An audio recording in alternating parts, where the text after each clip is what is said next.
This is a relay project. Real Talk starts right now. Here's Ryan Jesperson.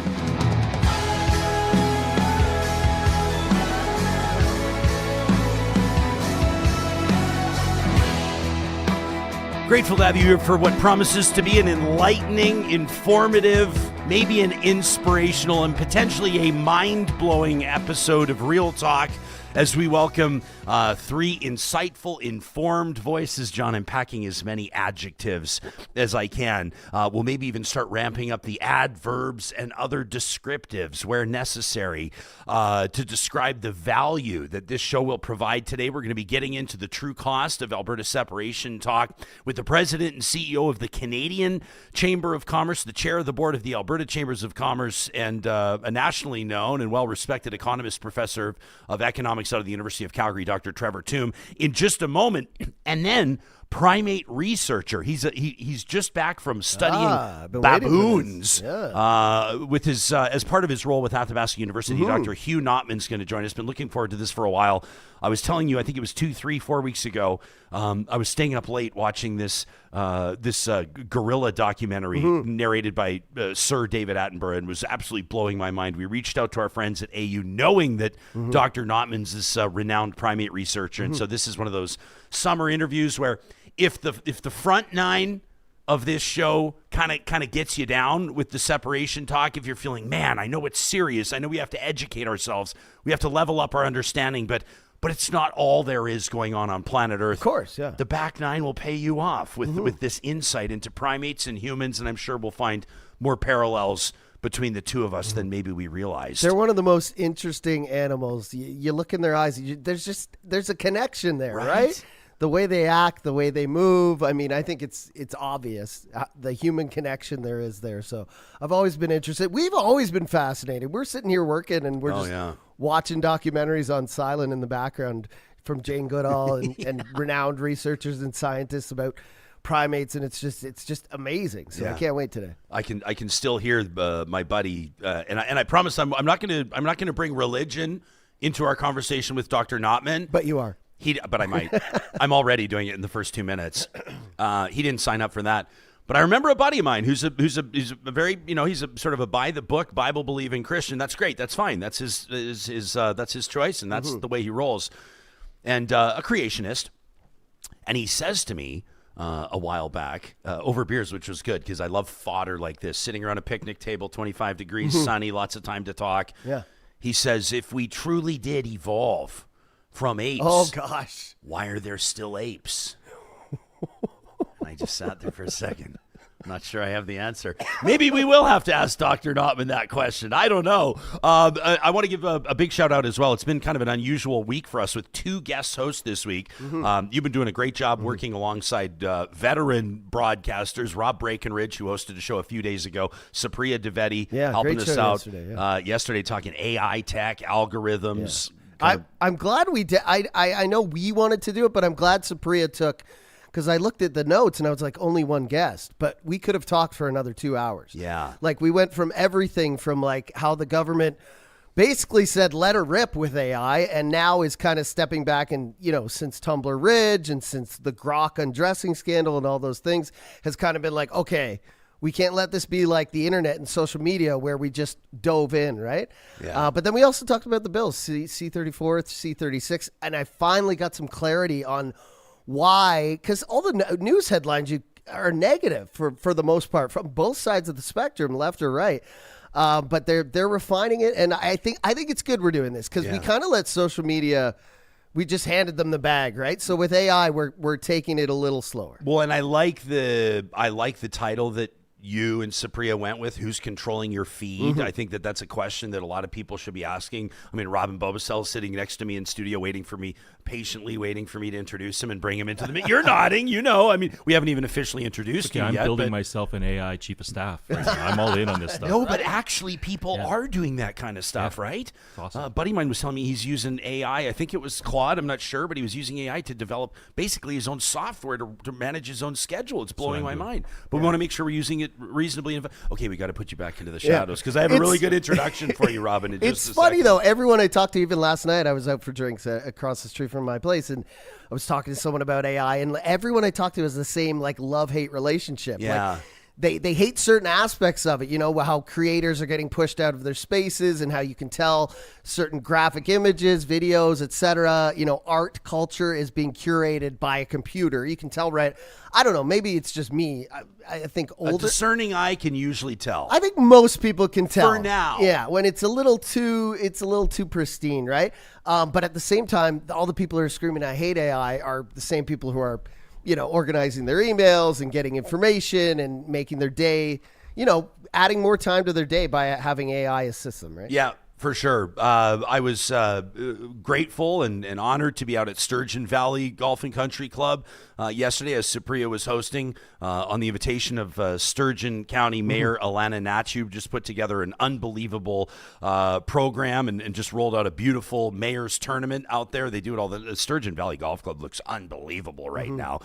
Beautifully organized, more than 150 people, a sold-out tournament, bringing together industry and community players and celebrating. You know, on the Chinese calendar, I guess it's the year of the fire horse. Yeah. And that was the theme of their golf tournament. So they had all these. I thought it was a perfect time to be bringing in Alberta Chambers of Commerce, Canadian Chamber of Commerce, because they're talking a lot about these sort of fire horse applications, these conceptual applications on how that works when it comes to, you know, community and industry and politics and everything else. And just a big shout out to everybody that joined us in beautiful Sturgeon County for that Sturgeon Mayor's Golf Tournament. They do just a beautiful job. And Mayor Nachu's going to join us in Calgary, it sounds like, when we're down there. If you missed our announcement, great. yeah, Real Talk road trip taking us down to Calgary July 6th through the 10th. The minute we've announced it, we've been hearing from, you know, prominent people that are going to be down in Calgary that are interested in, you know, swinging by the National Music We're going Center. to be working. We popping know what you're onto trying the to show. do. We know what you're trying to do. Like- We know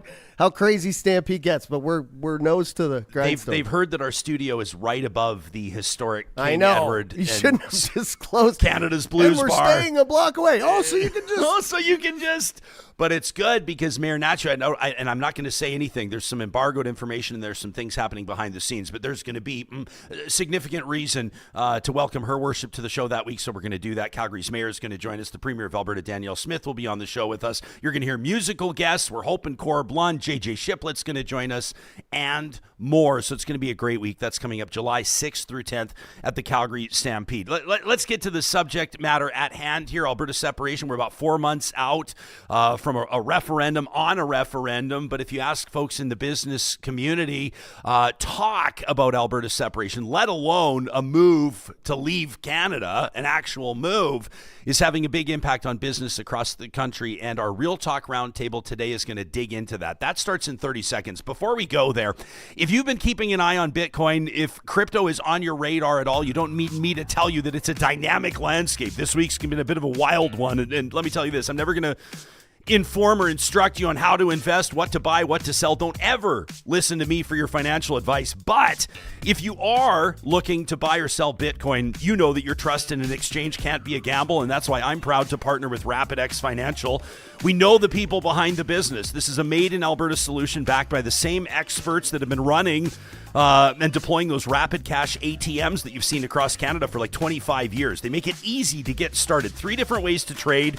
They have an over-the-counter desk. If you are making a discrete or larger value trade, you could use some human guidance. They've got the physical crypto ATMs, and then you can always visit rapidxfinancial.com. If you're doing that, make sure you keep the promo code Ryan50 in mind. That's Ryan50. That will knock 50% off fees for all of your online Interact e-transfer trades. That's Ryan50, all one word. RapidX Financial is secure, it's FinTrack registered, and critically, it's non-custodial, meaning that you always control your keys. If you're buying or selling Bitcoin, I recommend you use the promo code Ryan50 at rapidxfinancial.com. Well, Alberta's separation debate is certainly dominating headlines, especially through what is typically a slower summer news cycle. That's not the case this year. But is all of this talk distracting us from the bigger story? Business leaders and economists are warning that the real cost may not be political at all. It could be uncertainty that's putting investment and hiring and long-term growth on hold. In our feature interview presented by Mercedes-Benz Edmonton West, we're grateful to be joined by Ruthann Bobocel in studio. Ruthann is the board chair with the Alberta Chambers of Commerce. Great to have you here. Thanks for making time. Good morning. And you got the headphones on, so you'll be able to hear our other two guests who have also been patiently waiting. Candace Laing, it's great to have you back, President and CEO of the Canadian Chamber of Commerce and a Professor of Economics at the University of Calgary, Dr. Trevor Tombe. Good morning to both of you. Thanks for being here. Good morning. Thanks for having us. Good morning. Candace, Trevor, I've given Ruthann the same, I was going to say marching orders. Let me make it more welcoming. The same invitation. Please feel free to jump in, insert yourselves, act like we're out for coffees right now. If you have something you want to add, don't be shy. Ruthann, why don't we start just right out of the gates here? You know, there's all this talk about the political calculation that goes into Alberta separation or Quebec separation for that matter. You know, a lot of people are watching right now. But I keep hearing time and time again from not just business advocates, but business owners that the talk itself is already having a very real impact. Are you seeing it as a business owner? Absolutely. Uncertainty is a tax that we're already paying. And that's what this debate is causing right now. We're seeing for the first time, in fact, the numbers just came out today, that Albertans themselves are in difference with the Alberta business community in terms of what's important. The separation debate is critically important and is top of mind for Alberta businesses right now. So when we look nationwide, Candace, are you joining us from Ottawa this morning? Actually, I'm joining you from Saskatoon, Saskatchewan today, here for a few weeks and out west for Stampede going next week. Wonderful. Hey, listen, well, maybe we'll run into you at Stampede. That would be excellent. Sure. But obviously you've got countless members from across the country. Is there a collective message you're receiving, or does it vary based on region of origin? Oh, well, I think we'll talk a lot about that today, but we're coming off of 7 quarters of low business confidence, and this situation does not help. It's a pile-on, and those 7 quarters obviously are about the externally imposed uncertainty, but now we have, in addition to that, self-imposed uncertainty. And it just takes a lot out of the flow of capital that we want to see in decisions that we need to be moving. So at a time when we're pitching to the world, literally pitching to the world, come invest in Canada, this affects our pitch in a significant way. So, Trevor, this is when you look at the data and the work that you've been doing on this, you could talk about the separation issue or the separation conversation as the core issue. But you could also look at it, I guess, as a way that it's a signal of something that's deeper in the economy. Like it's really more of a chicken and egg or a horse and a cart type conversation. Where do you land on what's driving what? Well, there's really 2 issues here to keep in mind. One is the conversation around separation, which does raise uncertainty around where we may go, what the future of Alberta's economy or relationship with Canada might be next year after the vote and beyond. And that uncertainty absolutely is not just a drag on investment and hiring, which are decisions that are costly to reverse. And so then naturally and prudently, businesses might hold back and pause on some of those investments. But it's also a distraction. Management time, attention, firm resources will be shifted away from other objectives within a company. And so that can lower productivity, increased costs. And so that's a real drag on the economy right now. But we have been going through a really difficult, not just year and a half, but many years now, not just in Alberta's economy since oil prices fell in 2015 and 16, but nationally from slow productivity growth, rising affordability challenges. The cost of living looms large on the minds of many.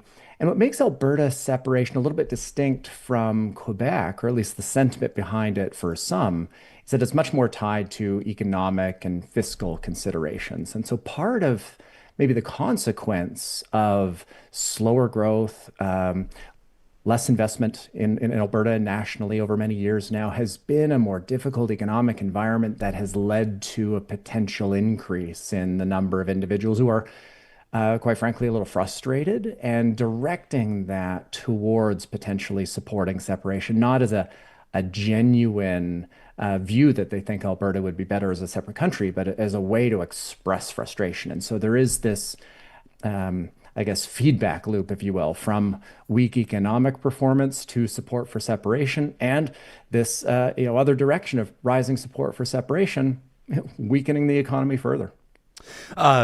Kyle's in our live chat right now, powered by Park Power. He says, if we can use this as leverage to make for a better province and a better country, I am all for it. And we've heard that. We pollsters, Robin, have said to us there's an identifiable element of the voting population, significant, or at least a notable number of Albertans that say that they would vote to leave to send a message, but they may not actually want to leave.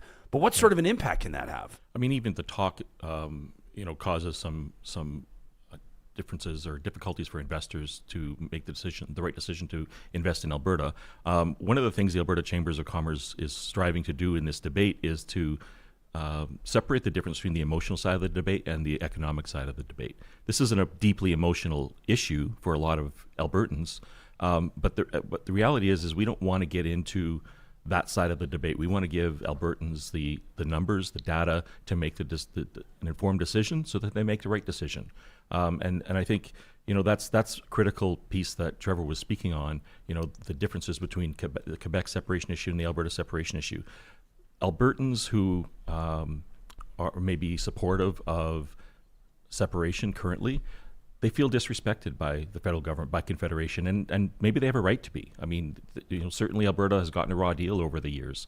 And so we need to recognize those feelings. They're valid, but we also need to understand that this is a confederation and we want to work together to build a stronger Canada. And as we all know, a strong Alberta means a strong Canada. Candace, we've had a lot of guests come on and say the same thing that Robin said. Arlene Dickinson said it just a few weeks ago when she was on the show. Said, like a lot of the sort of sentiment around alienation or Western alienation, she says, is justifiable.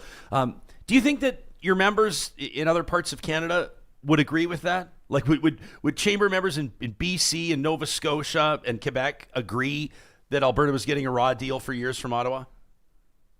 Well, I think there's a lot, and I always start every conversation, especially in Ottawa and Centre Canada, about the grievances and issues are a real thing, and they have a real impact. I'm from Saskatchewan, so I'll never tell Albertans how to think. I'm smart enough not to do that, but I will say it's a good thing to let Albertans know this isn't just about you, because I think what is super interesting about how Western alienation has changed over my lifetime from when I was a kid to when now I'm a grown up. But it really is about this broader issue of a policy cost in our country that does affect all regions of the country. So I hear a very familiar frustration, whether you're in central Canada, North or Atlantic Canada. We've put this massive policy cost on us over the last decade. And, I talk to businesses who are frustrated because we have 348,700 federal regulations that take business a long time to get through. That's created a drag on our GDP. And it takes, very commonly 10 to 15 years to get to the start of a project. Having said that, and I work on this through my team, is helping the country understand it's an amplified issue for Alberta, because everybody needs to know and understand, if they don't already, that $1 out of every $6 generated in the Canadian economy comes from Alberta. So it's definitely a broader shared issue, and when we see amplified in this case from the economic side of things.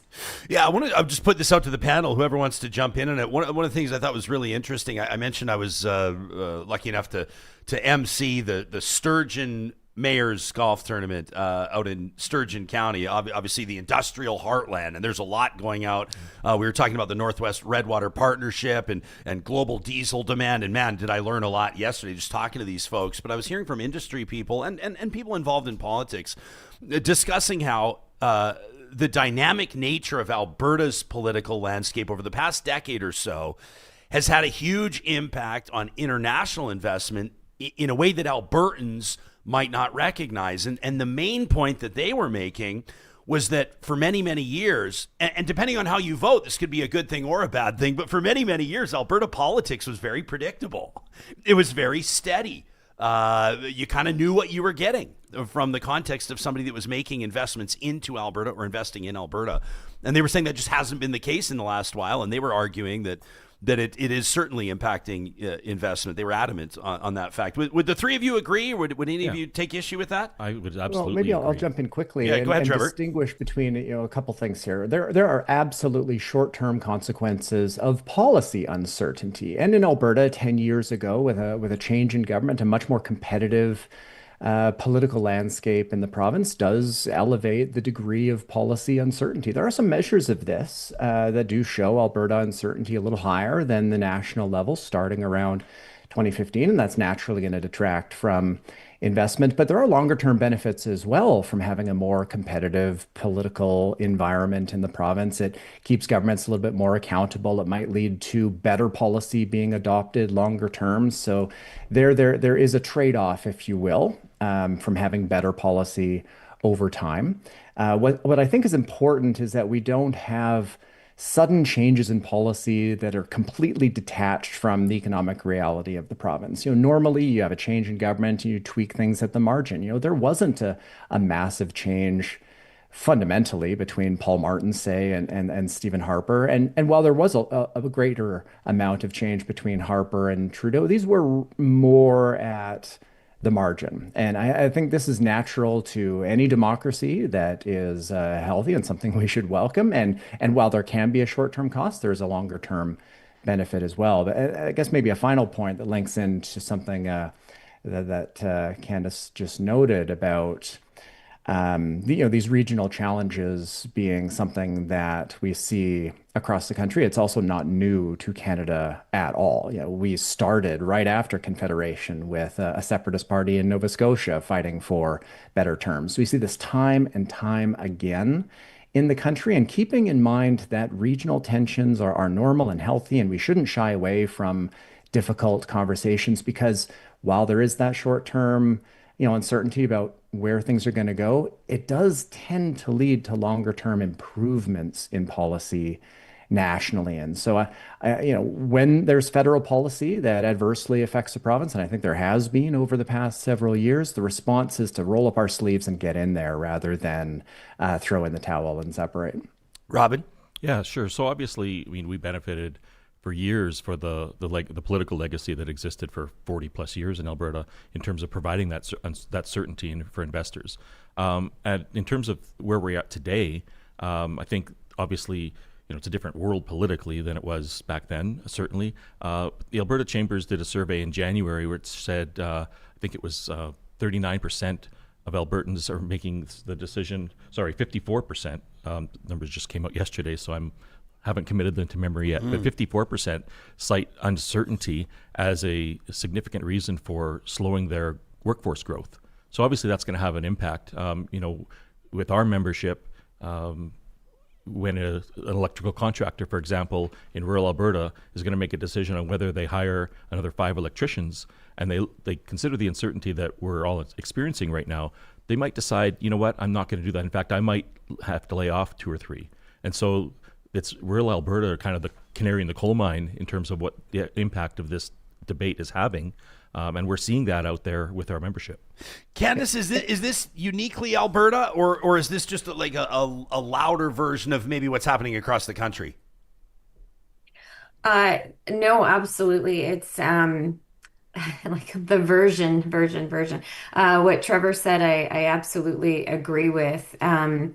There's, especially looking at the last decade, that policy cost we've imposed on ourselves, there is broad frustration with. And so I think a lot of the things, which is unfortunate, I worry we're going to lose momentum actually on the issues that matter most. The MOU in Alberta, it needs private capital. We need private capital across the board to build Canada right now on major projects right across the country. And any political uncertainty, creates a dark cloud over that, or some hesitancy.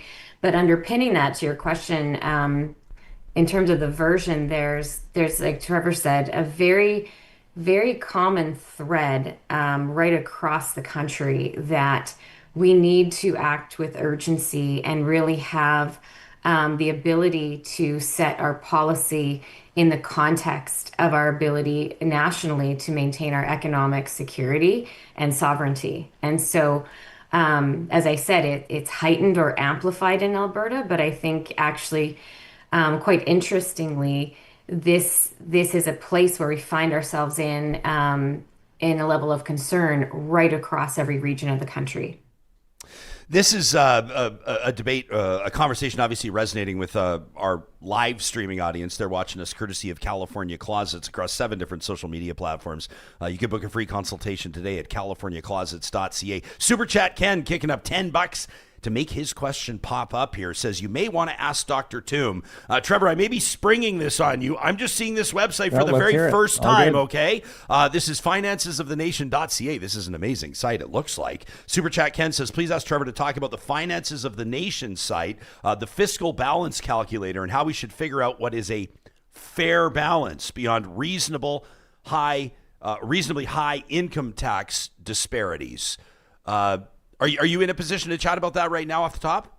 Yeah, I love financesofthenation.ca, so encourage everyone to go there. It's a unique place for a lot of really accessible data, including data on what's called the federal fiscal balance, how much revenue and spending comes from and goes to each province in Canada. That is kind of a central component of this debate in Alberta for many. We have political leaders here referring often to the roughly now $20 billion gap between federal revenue and federal spending in Alberta. And that is absolutely a capital outflow from the province. And that's often seen as unfair, tied to programs like equalization and so on.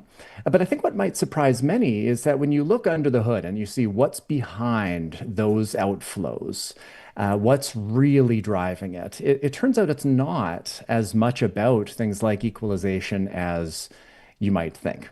Equalization is about as redistributive out of Alberta as the GST.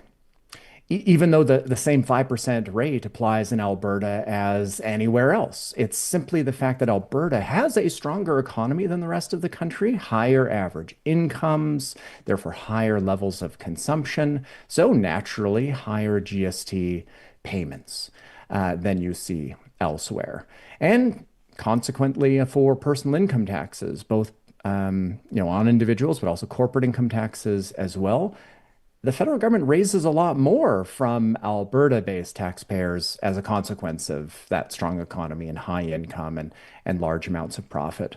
Now, that's not to say this is good or bad. I think understanding that most of what the redistribution that occurs, that $20 billion, most of that is a consequence of good things. Alberta being a very high income, strong economy province, a young province, so receives less through things like old age security, things like that. And if we want to shrink the amount of financial redistribution that is occurring, largely outflowing from Alberta, which is a completely valid objective, then we need to have conversations more about changing federal taxes, lowering income taxes, raising consumption taxes, maybe trimming benefit programs like OAS. And I think that's tied into a broader conversation that's long overdue, rather than focusing on programs like equalization itself, since that's just a very, very small component of the total, only about 10%.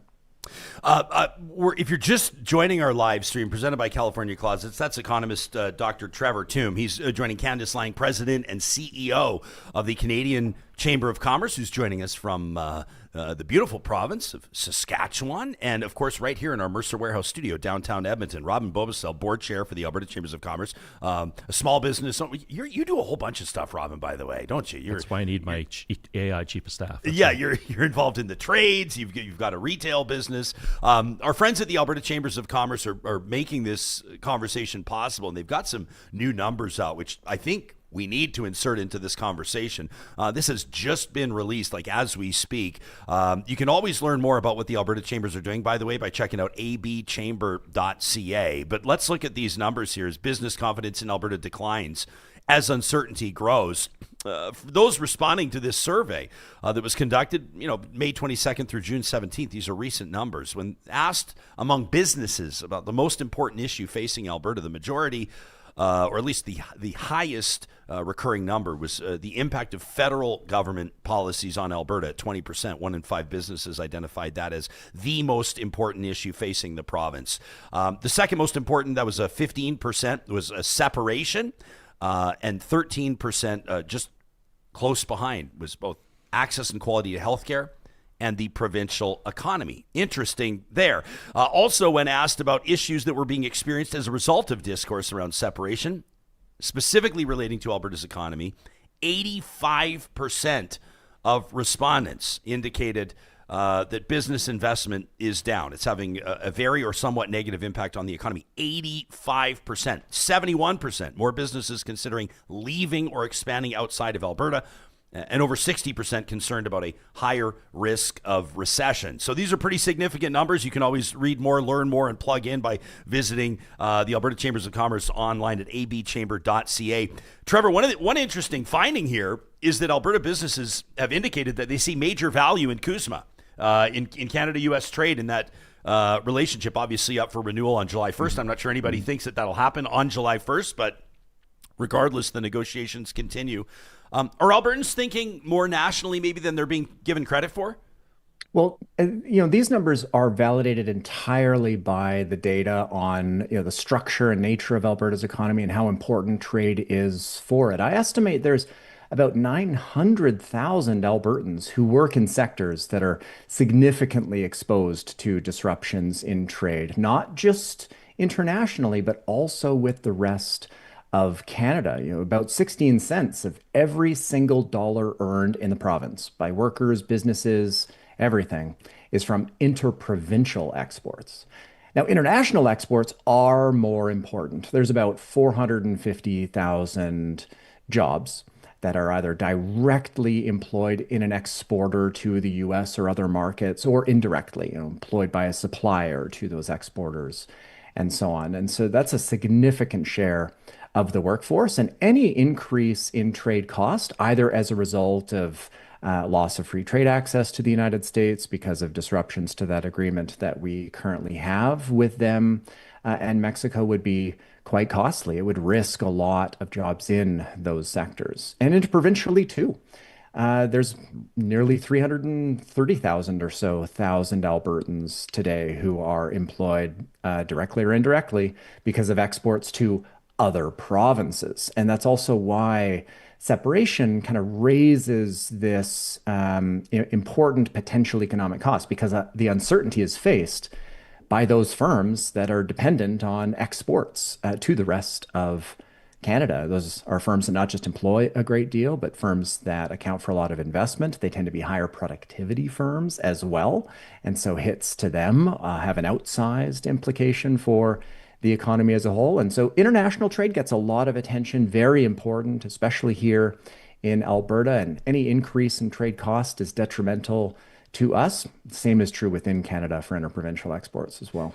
So, Candace, what can we glean from that to better understand how business thinks about Canada in a global context?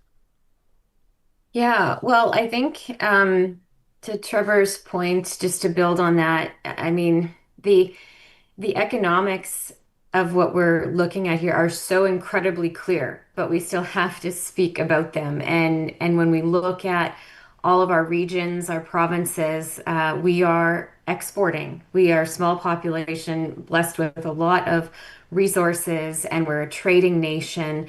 But I do want to pick up on what Trevor said, because he and I get the chance to talk about this a lot, and we will every time we do, is that our trading position obviously is north-south, and we're trying to diversify that even greater.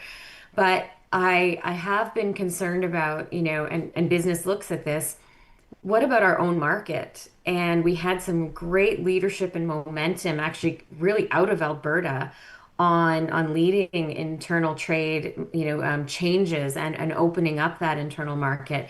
And I worry about where that sits in the context of what we're looking at now, especially in the next few months. And Trevor and I work hard on discussing what's the size of the prize of our internal market. And but the IMF, the International Monetary Fund, is pushing us with their last report to think it's bigger than we might be thinking it is. I was conservative maybe by thinking it's 4%, but over the long term, 7% of our economy we can open up if we actually lean into internal trade and leverage what we are and who we are as a trading nation. So it just feels like we need to play that Uno card right now of like reverse direction, because it's like we're taking ourselves away from the very strengths and levers we have to work with to shore up our economic security based on who we really are. But I think that's how business is looking at this. Not to say, to your other point, we want to address what's underlying all of this, the real issues and grievances. I just believe our democracy is strong enough to do that in a constructive way. Yeah, well, and let me ask you candidly, Candace, and we'll ask the entire panel, but is there a risk that, we've had these introspective moments here on Real Talk every once in a while where we ask, are we part of the problem? Like, can this be a self-fulfilling prophecy? Like, can so much talk about uncertainty manifest or create more uncertainty? Oh, well, two things. Like, it's incredible because we've seen this movie before with Brexit. Like, we know the risk in playing with the scenario of I just want to do this to send a message, and then we know where that can lead. But the second thing, Ryan, I completely agree with you, and I've said this on many occasions. Our issue right now in the country isn't economic. We have so much in our deck to work with and play with. Our issue is cultural. Like, we're in our own way, and we need to figure out how to actually level up and reinvent a new version of ourselves. And step up, because I'll save my comments, but we've got to talk about how we can be good competitors in the world right now. Okay, I'm going to ask you about that right after, but Robin, your whole body posture changed when I asked that question. Yeah, I mean, what we're talking around is an opportunity for the Prime Minister to demonstrate real leadership here, right? He's sitting in Ottawa as an Albertan with the boiling point of the country in terms of, Western alienation. It's an opportunity for the Prime Minister to come to Alberta and listen to Albertans in a meaningful way and learn from us, and as opposed to, maybe perhaps dismiss the concerns as invalid or as rhetoric, and to say, you know what, I'm here, I'm listening, and let's solve this problem together. And I think that's where maybe the MOU, which we can talk about, comes into play. Yeah, well, I mean, do you feel that Carney's been doing that? I mean, it's a demonstrably different approach than his predecessor, than Prime Minister Trudeau. Do we all agree? Yeah, I mean, I think the fact that he and Premier Smith came to the MOU as it is, I think is a great signal that he's doing things differently than his predecessor. And I think now that the proof will be in the pudding in terms of, is this a piece of paper with signatures or does it have teeth? Yeah, Candace, you're nodding. What do you want to add? Well, I can give you the Ottawa perspective on that, right? Because even though I'm in Saskatchewan today, I live and work out of Ottawa these days. Yeah. And it's interesting because it is a real shift. So what I hear a lot of is, okay, the Prime Minister understands Alberta. He understands Western alienation and the urgency with which we must act.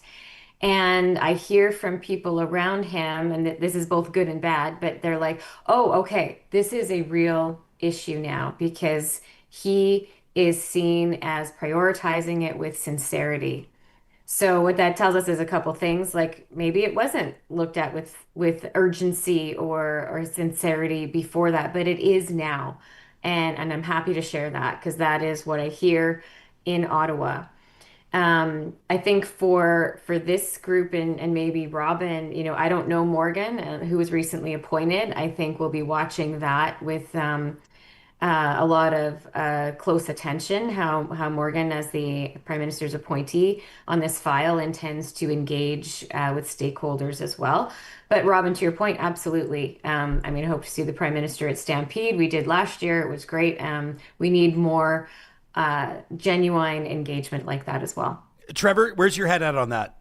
Yeah, I'd say this is an issue that is so much more important than almost any other economic issue you can think of. A lot of attention paid, of course, as we talked about disruptions with the US from the potential loss of free trade access there or random tariffs from one day to another on this sector or that. But over the past 10 years, we've experienced slower productivity growth, slower economic growth, and slower income growth for individuals and families than we have seen in almost every other advanced industrial economy in the world, and a slower period of growth than we've seen throughout Canadian history, with only a couple exceptions, like the 1990 recession or the Great Depression. It has been a really difficult 10 years. And had we simply just kept growth in line with the average across industrial economies around the world, the economy today would be about 12% larger than it is. Had we kept pace with the United States, it would be 18% larger than it is. We're talking about hundreds of billions of dollars of foregone income that we are not generating because of slow growth over the past 10 years. And that has led to the affordability challenge and the cost of living challenge. It's led to our vulnerability to changes in US trade costs because our ports are too small. We don't have enough transportation capacity. Investment incentives are weak. Regulatory burdens too high. The tax system potentially not competitive. A lack of competition in critical sectors in the economy. We need to turn the corner. And the Prime Minister clearly recognizes that that's a problem. It was, very transparently laid out in the budget. And of course, we can discuss or debate whether they've moved fast enough or, undertaken the right reforms or not. But the problem's clearly recognized. And going back to my original point, some of that mounting economic frustration and weak income growth and affordability challenges for individuals is probably feeding into this increase in regional alienation, if you will, in particular here in Alberta, where economic issues loom large.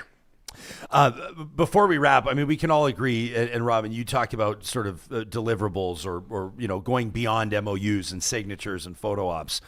You talk to people, what does that mean? It means approved projects, right? It means capital deployed. It means regulatory clarity. I loved what you said, Candace, about being better competitors. So why don't we wrap with that? A thought from the three of you here on where the opportunities are. And why don't we start, Robin, through an Alberta lens? We'll go to Candace. We'll wrap with Dr. Tombe. Where are the opportunities right now? Let's look for some optimism, some inspiration, and a call to action. Sure, that'd be great. So first of all, I think in terms of the MOU, the Premier's done a really good job in bringing the federal government to the table in a meaningful way. So next week is the province will be submitting its application or its project, the pipeline project, to the Major Project Office. The feds will then have it until October 1st. 18 days before we go to the polls on a referendum. So the three actions are intrinsically linked, and what we need to see in order to validate what's happening is that we need to see the feds say, yes, Alberta, this project is good for you and it's good for the country, and it will demonstrate to those who are perhaps a little bit pessimistic to say Confederation can work. Alberta can work within Canada, and this MOU that is delivering a major project for you, for the country, demonstrates that. Why don't we go? We'll head over to Saskatchewan with an Ottawa angle on it, Candace. I love this. I feel like we have the whole country covered. With apologies to those we haven't yet mentioned. But how does that land with you? What does being a better competitor look like? Yeah, I'm going to come back to what I said. I believe our democracy is strong enough to get through this constructively. But getting through this and actually dealing with the underlying issues and concerns is so important to the entire country. I want to pick up on an example of just what Trevor said, our small ports. We need to help Canadians understand that we shouldn't necessarily be okay with our supplies and food coming through US ports across the border into our own country because we haven't invested in that infrastructure. We've somehow lost that narrative, that ambition. And now it's even, the stakes are so much higher because we have our friendly competitor to the south just opening the doors to business, and capital will flow outside of our own country unless we get really, really smart and good at competing. And that means dealing with the policy context, reversing direction of travel on the last 10 years with urgency and with alignment. And so if we can use our disruptive phase here for good and use that constructively, that's where I drive my optimism, because we do need to get much smarter as competitors to make sure that business and capital can stay in Canada. I love that. You said it several times to hammer it home, constructively. I also love that, working with urgency and alignment. Maybe easier said than done, but doable. Dr. Tombe, last word to you. Yeah, well, for me, being a better competitor, I think we should look internally, interprovincially. We are a vast country where economies differ considerably from one part of the country to another, where we each have strengths and weaknesses, and we're stronger together. So I think in part responding to rising separatist concerns or regional tensions in different parts of the country, we should be doubling down on Canada's economic union, with some clear reforms that makes it easier to live and work and do business across the country, in effect, competing with ourselves. And the greatest opportunity might be in services rather than goods. We focus a lot on alcohol or on food when we're talking about interprovincial trade, and those are important, but services too. There's hundreds of regulatory bodies that issue credentials that gives you the ability to either move in and sell your services, or to sell to a client in another location. It's really hard sometimes to get those credentials. And if we could just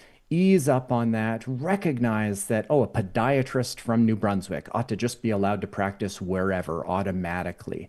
That would not only boost productivity in the economy, but it would more concretely reveal the value of the Federation to individuals, being able to do business anywhere within Canada, being able to move anywhere within Canada. So it can strengthen the economy and improve national unity at the same time. Love that. That's economist, professor of economics at the University of Calgary, Dr. Trevor Tombe. Candace Laing joining us out of Toontown this morning, president and CEO of the Canadian Chamber of Commerce, and joining us here in our Mercer Warehouse studio, Robin Bobocel, chair of the board at the Alberta Chambers of Commerce. Thanks to the three of you. We appreciate this. Thank you. Thank you very much, Ryan. Real Talkers, you can learn more again and connect with the Alberta Chambers of Commerce. Learn more about their advocacy and learn about the benefits of membership by checking out their website, abchamber.ca. A reminder, by the way, our friends at the Alberta Chambers will be celebrating Business in Alberta coming up on the 23rd of September. It's the annual Alberta Business Awards. You can register right now on their website. Again, that's abchamber.ca. I want to jump into our live chat, and then Dr. Hugh Notman's joining us from Athabasca University. We're talking about baboons. Has nothing to do with politics, guys. That's the whole point. We're going to wrap with the Flamethrower later today as well. Johnny, emotionally, intellectually, mentally, I'm ready, man. Are you prepared for this? I'm the Teflon technical director, Don. Sling your arrows.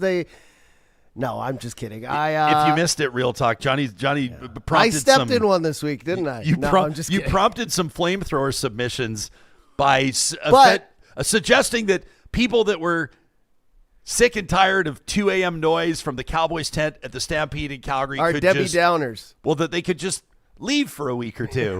No, you said I kind of you did. said I something along the lines time. of, it's like Mardi Gras. You kind of you get out of town for a weekend. And I said, yeah, they should. And some of the emails were like, it's true. You should come stay at my house on the Beltline. Which, by the way, I mean, if we want to cut costs on a Real Talk road trip, I would love to. We're looking for a full house. You've got an extra bunk. But close to the action. I want to say a big thank you to Mayor Farkas from Calgary. He's in the chat right now. I said T-minus 1 week until we touch down in your neck of the woods. He said, let's go. Let's go. I love that. Yeah, we're going to cut the BS, as he says, when we go down there and get real in person with him. But I love that he came on and explained very clearly exactly what the changes to the noise bylaws were and when he made sense of it. I mean, I haven't fully 180'd, but I get it now. Like, we're not talking about the Stampede grounds. We're talking about extracurricular tents that are close to residential neighborhoods and stuff like that. And I get that. Like, I mean, I'm not an old grandpa, but I have the same feeling when you can have a nuanced position on this. You get the same feeling when your neighbors are partying all night. You're like, I got to work, Absolutely. We'll get into it. Love that Mayor's in the chat. He's going to be joining us down in Calgary as well when we're down there, and more to come. This episode, I mean, I'm telling you, from start to finish, we're grateful you're here. You're not going to want to miss a second. And that includes a heads up that our friends at Friesen Brothers across Alberta right now are proud to be offering BC cherries. That's right. This is a limited time availability. Typically, Friesen Brothers and others are only able to get their hands on BC cherries for a limited time. And our friends at Friesen Brothers have made this a tradition. It's like, in some circumstances, you're talking like 4 to 6 weeks that these cherries might be available. This is your chance to support Canadian growers with the lowest food miles and the highest freshness, right? Local means that the environment benefits, that the food is fresher. It means that Canadian growers are being supported, and of course the best varieties of cherries are developed in the Okanagan. Friesen Brothers has cherry pro tips. Did you know this on their website? If you go to friesen.com/BC-cherries, just go to friesen.com and follow the link. You can learn how to select the perfect cherries when you visit your local Friesen Brothers. There's 16 of them across the province, and they are always proudly Alberta owned and Alberta grown. If you're going to be flying through Edmonton International Airport, that's YEG, anytime soon.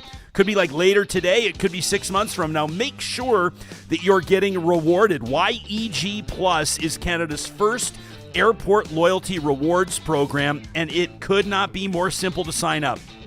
Check out yegplus.com/Real Talk. If you already got your Google profile set up, it'll take you like 10 seconds, literally. And then every time you park, shop, or dine at YEG, you're going to earn points that bring you closer to exclusive rewards like free baggage wrap or free parking or discounted this or discounted that. You name it, you can browse all of the options, all of the benefits online.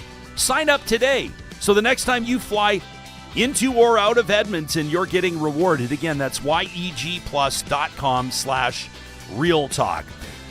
Big shout out to our friends at Kubi Energy. We're going to be showing them love for a long time after their presenting sponsorship of our Real Talk Golf Classic. $88,000 raised for the Real Talk Julie Rohr Scholarship would not have been possible without our friends at Kubi. You know, this is the time of year, like just off summer solstice, where those of you with solar panels on your roof, well, you are seeing the real benefits, obviously, on your bottom line and otherwise. When it comes to going green, it's not too late to get solar on your roof this summer, but you want to take action today by visiting Kubi.ca. That's KUBY.ca.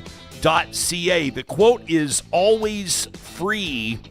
And of course, our friends at Kubi, well, they've established themselves as the biggest and best solar installers in Western Canada. So if you're listening to this from Saskatchewan, Alberta, BC, Yukon, or beyond, your source for solar is Kubi.ca. That's KUBY.ca.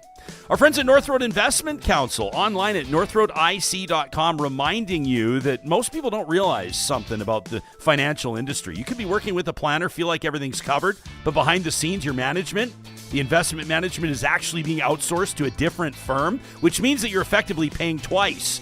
You pay once for the plan, you pay again for the management. Over time, that really adds up, right? Well, that's where North Road Investment Council is doing things differently. They bring everything together under one roof so your strategy isn't split. Everything's coordinated, transparent, and designed to work as one integrated plan. So whether you're looking for a second opinion or a full financial roadmap, don't overcomplicate it, and especially don't overpay for it. With North Road Investment Council, you get the advice you need when you need it. You stay in control of the journey ahead. You can kickstart that conversation by connecting with Marshall, Carey, and their team at northroadic.com. And if you're looking for elevated casual wear, gentlemen in particular, if you're looking to dress your best on patio business meetings, anniversary parties, graduations, weddings, and beyond. I'm thrilled to let you know our friends at The Helm currently have a store-wide sale on right now. Up to 50% off selected styles. This is luxury casual wear all the way up to full custom. Johnny, I saw that they have a new tuxedo listed online that was catching my particular attention. This is the time to shop if you're looking to add to your wardrobe with these investment pieces and save a little money along the way. You can browse the store-wide sale online at thehelmclothing.com. Our favorite brands, Damascena, Bolioli, Xenia, Ralph Lauren, Frame, Paul and Shark, and the list goes on. Plus, read their feature on the art of the buy. Founder Chad Helm's relentless pursuit of exceptional menswear. You'll find it all online at thehelmclothing.com. Welcome to the roast of... No, I'm just kidding. Not yet. We still got Hugh Notman to blow our minds with baboon insights. Me too. I wanted to thank Big Jim for his $5 YouTube Super Chat contribution as well. Big Jim says, can we please stop talking about these separatists having, quote, legitimate grievances and valid feelings without actually specifically saying what those are? That from Big Jim. Fair point. I think that a lot of it has to do with, perceived and real blocks to the potential of Alberta's oil and gas industry, right? The tanker ban, they talk a lot about 48 and 69 and the like. That's probably a big one. I think that there's also, though, a lot of misunderstanding and confusion around equalization and income tax and who's paying what and where the money's going and where the money's coming from. And, kind of that maybe if I say lazy understanding, or there's maybe a more gracious way to put it, although the less gracious way would be almost the intentional misunderstanding, because it's pretty straightforward around how equalization works. Like basically, right, it's people paying income tax and then the government. But I think that a lot of people still believe that Alberta's writing big $20 billion checks to Quebec all the time. Tracy in our live chat, powered by Park Power, your friendly local utilities provider, says, Real Talk, really appreciate the stats that you were sharing there from Alberta's Chambers of Commerce, says those are statistics that most people should be able to understand. Amanda in our chat says, guys, we're not getting a raw deal from Ottawa right now. We're getting a raw deal from the UCP. Darth Espresso says, I think Alberta needs to remember our population will also get older. We're not going to be, coming up like this forever. Many of our seniors will be looking to move to other provinces to retire. TC says equalization has zero to do with most people's income, and it's oftentimes used as an excuse to ramp up people's emotions, which I do think is true. Nathaniel says, I think a real conversation needs to be had about how Alberta's had an influx of trans-provincial workers who have settled here and eventually lowered the educated populace in rural areas like Lethbridge. That from Nathaniel. Maybe Alberta immigration. No, see, here's the thing. Alberta immigration, if you look at, like, and as Nathaniel put it, the trans-provincial workers, talking about, the hundreds of thousands of workers that have moved to Alberta over the years from other provinces, many other provinces, including Saskatchewan, including Newfoundland. And there's a lot of them, and business wouldn't happen without those workers moving to Alberta. That's been a big part of the Alberta advantage for a lot of people, is that you've been able to move here, earn a relatively high salary in some circumstances with relatively modest education credentials. You've been able to afford a house. You've been able to participate in social services. And, John, you've been able to drive on highways that don't blow out the suspension in your brand new truck. So that, there have been a lot of advantages there. I did see Lightning Rod earlier in our chat as well, saying, what Alberta advantage? I only have 2 F-350s. And so Lightning Rod is, I guess, going to feel that advantage a little stronger when they get their 3rd F-350. Well, I have heard the argument that if Alberta gains independence, we'll have so much extra money from not paying equalization taxes that not only will you have a helicopter, you'll have 2 helicopters. Yeah, that's right. You'll have a helicopter for your helicopter. I have to helicopter to the helipad to take off. Greg is pissed off that we've not been talking about the crushing net zero initiative. He says that's what makes Canada uncompetitive. He says, but it's good for Brookfield. In other words, the Mark Carney conspiracy. I would say, and if you Google Canada net zero, Carney net zero, you'll see that there have been changes as well in the direction the government's going on that. Yeah, there have. I would also argue, and Greg, I'm not trying to sort of like boil down your point to zero and then dismiss it. That's not my style. But I would, well, sometimes it is. But I would say that, in so many ways as some folks believe that proactive climate policy can hurt industry, and we've had robust debate around that in Alberta and across the country for I would say more than 15 years, but in particular the last 15 years. There is also the reality that international investment will not come to a jurisdiction that does not have climate policy or some sort of a plan in place. And so we can debate, what is a stronger influence in that regard, but I think both points need to be considered. Jim wonders, what are the real grievances? Like, please, for the love of God. He says, I even super chatted this question. I want to put this question out here. What are the real grievances? If you are aggrieved, send us an email to talk@ryanjesperson.com. Let us know. Are we misunderstanding your position on Ottawa? Are we misunderstanding the root of your sentiment around wanting Alberta to leave or believing that Alberta would be better off by leaving? My name goes here, says, without equalization, every truck will be filled right up. Right up always. Even the electric cars. We're going to fill every car right up with diesel, right up to the windows. That from my name goes here. It's going to be a paradise, Ryan. Costco, no lineups. No, you're not even. Potholes repaired before they even are made. You're not even going to have to wait Snow in cleared line. before it hits the ground. It's going to be unbelievable. Everybody's going to have heated driveways like Connor McDavid. Gilles says Justin Trudeau built a $30 billion pipeline for Alberta. How has the Alberta attitude changed after that? Carney is clearly clearing the way for private investment. Will Albertans give him credit? Emily G says Carney is Albertan. He grew up here. Ken K says the UCP knows its target demographic is not very bright, or they wouldn't have made it impossible for other parties to use the word conservative in their party names. Cherie says the feds could give every conservative Albertan $1 million and they would still hate them just because. GP says the significant majority of Albertans have real grievances with the UCP and Premier Smith, way more than Albertans have grievances with Ottawa. That would be an interesting, unofficial, unscientific Twitter poll. It's been a while since I've put one out there.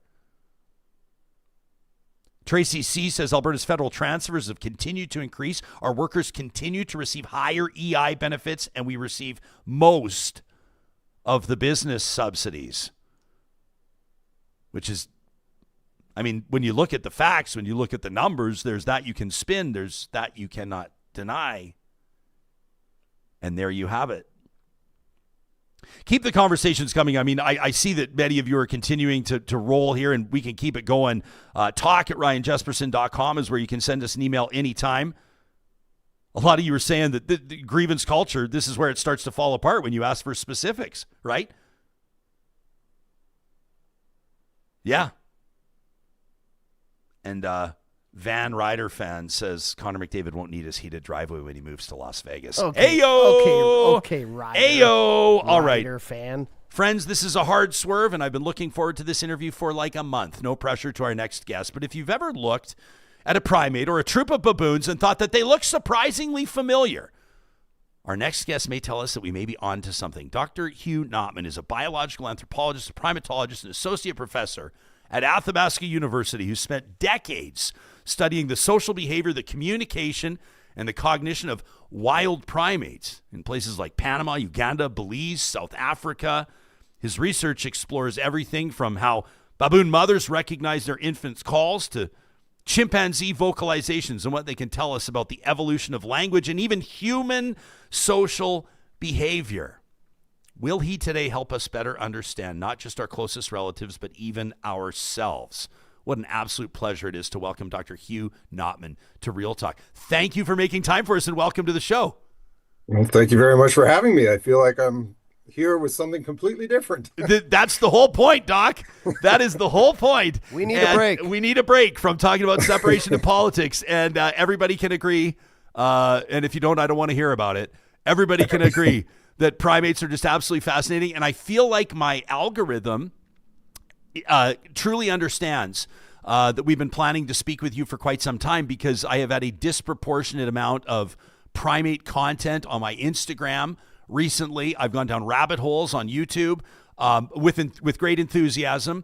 I was telling Johnny and telling the audience I watched that Sir David Attenborough documentary on gorillas a short while ago. Just the other day, I was watching that video, that remarkable video from like 10 years ago. You remember that 5-year-old boy fell into a silverback enclosure at a zoo and was knocked unconscious, and the what do you call like the dominant male silverback, whatever you call him? Silverback, yeah. Oh, that's what you call him. Yeah. Okay. So the silverback comes in and gently puts his hand on the boy's back and then leaves. So the handler, anyway, needless to say, I'm super keen to get into this with you. What was it that drove your interest? Like as a little boy, were you looking at chimps and baboons and gorillas and just going, oh my gosh, this is the coolest?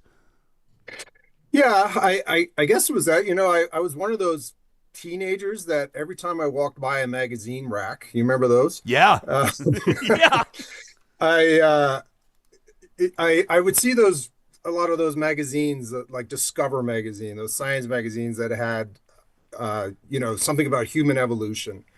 And I always found myself wanting to buy them. Back then, $5 for a magazine was a lot for, 12, 13-year-old. But, I found a way I would buy them and I would read them. And I was really curious. I got curious about human evolution. And so that was something that then and I was always kind of a bit of a nature geek. I was into animals. And so it seemed that primates, by the time I got into sort of to university and then thinking about graduate school, I was really interested in studying primates, and also primates live in pretty cool places. They live in the tropics. They live in, as you listed, the countries that I've worked in. What kid doesn't want to go there? So I was really keen on actually being in a forest or being in a savanna and watching them in the wild, and that sort of intellectual curiosity, but also let's be honest, the opportunity to go to really neat places was what drove me to get into it more seriously. Yeah, no kid. You've just recently returned to North American soil, correct? Yes. Yeah, I was in South Africa.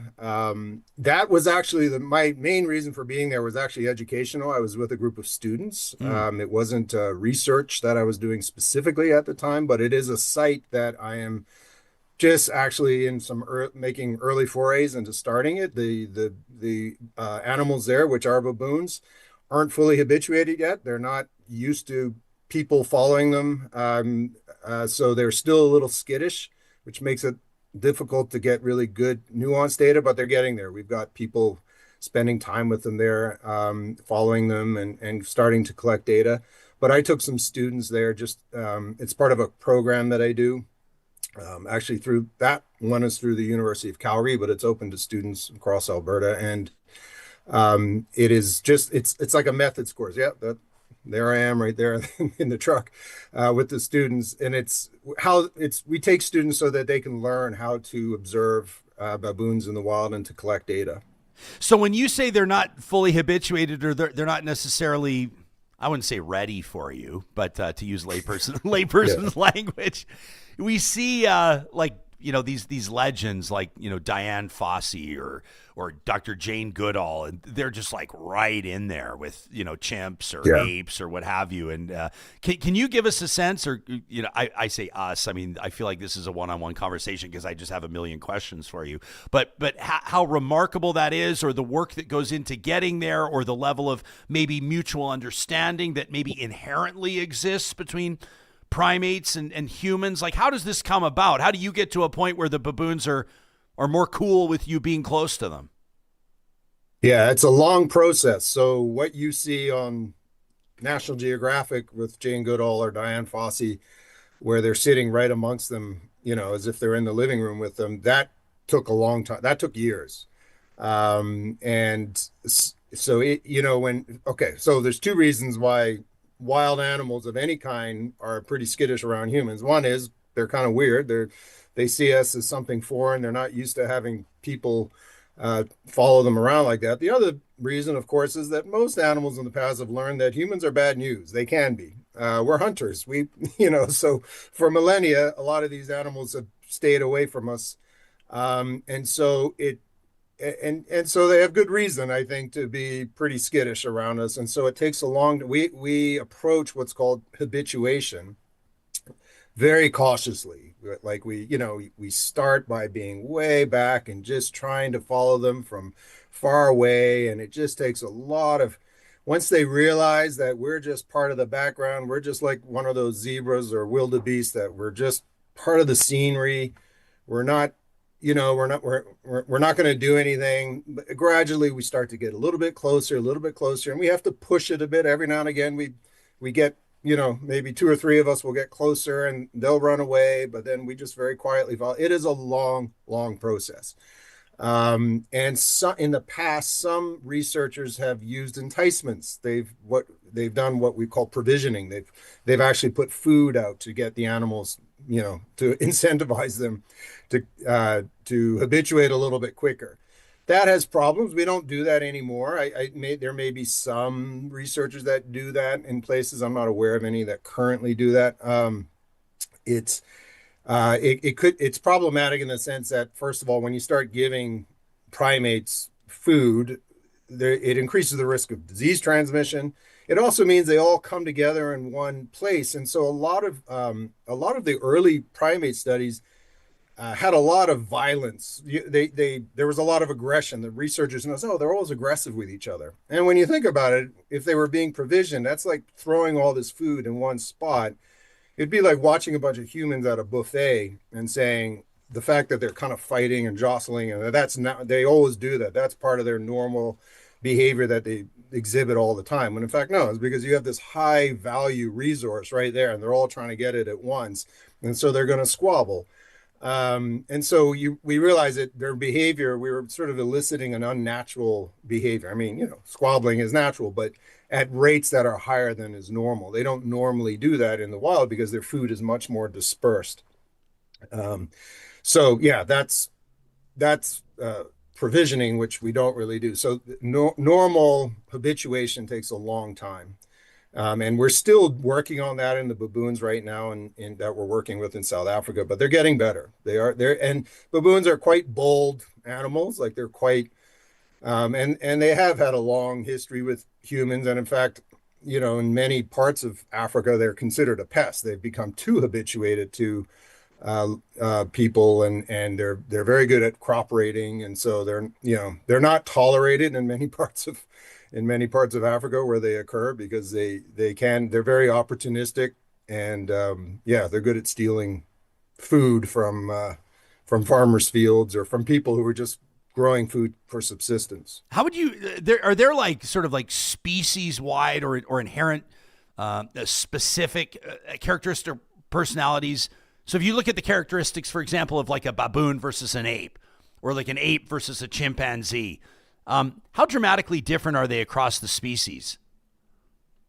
Yeah, that's an interesting question. And even if there are definitely differences, but how much do you attribute it to a sort of personality of a species versus the fact that they have very different ecologies. Yeah. Chimpanzees live in these sort of mixed multi-male, multi-female, where it's called fission fusion. They come together, they separate, they look for food. They mostly eat ripe fruit, which is scattered across a forest, whereas baboons live in this huge, usually depending on the species, and there's different species of baboons, live in very large groups, and you tend to live more in open savanna habitats.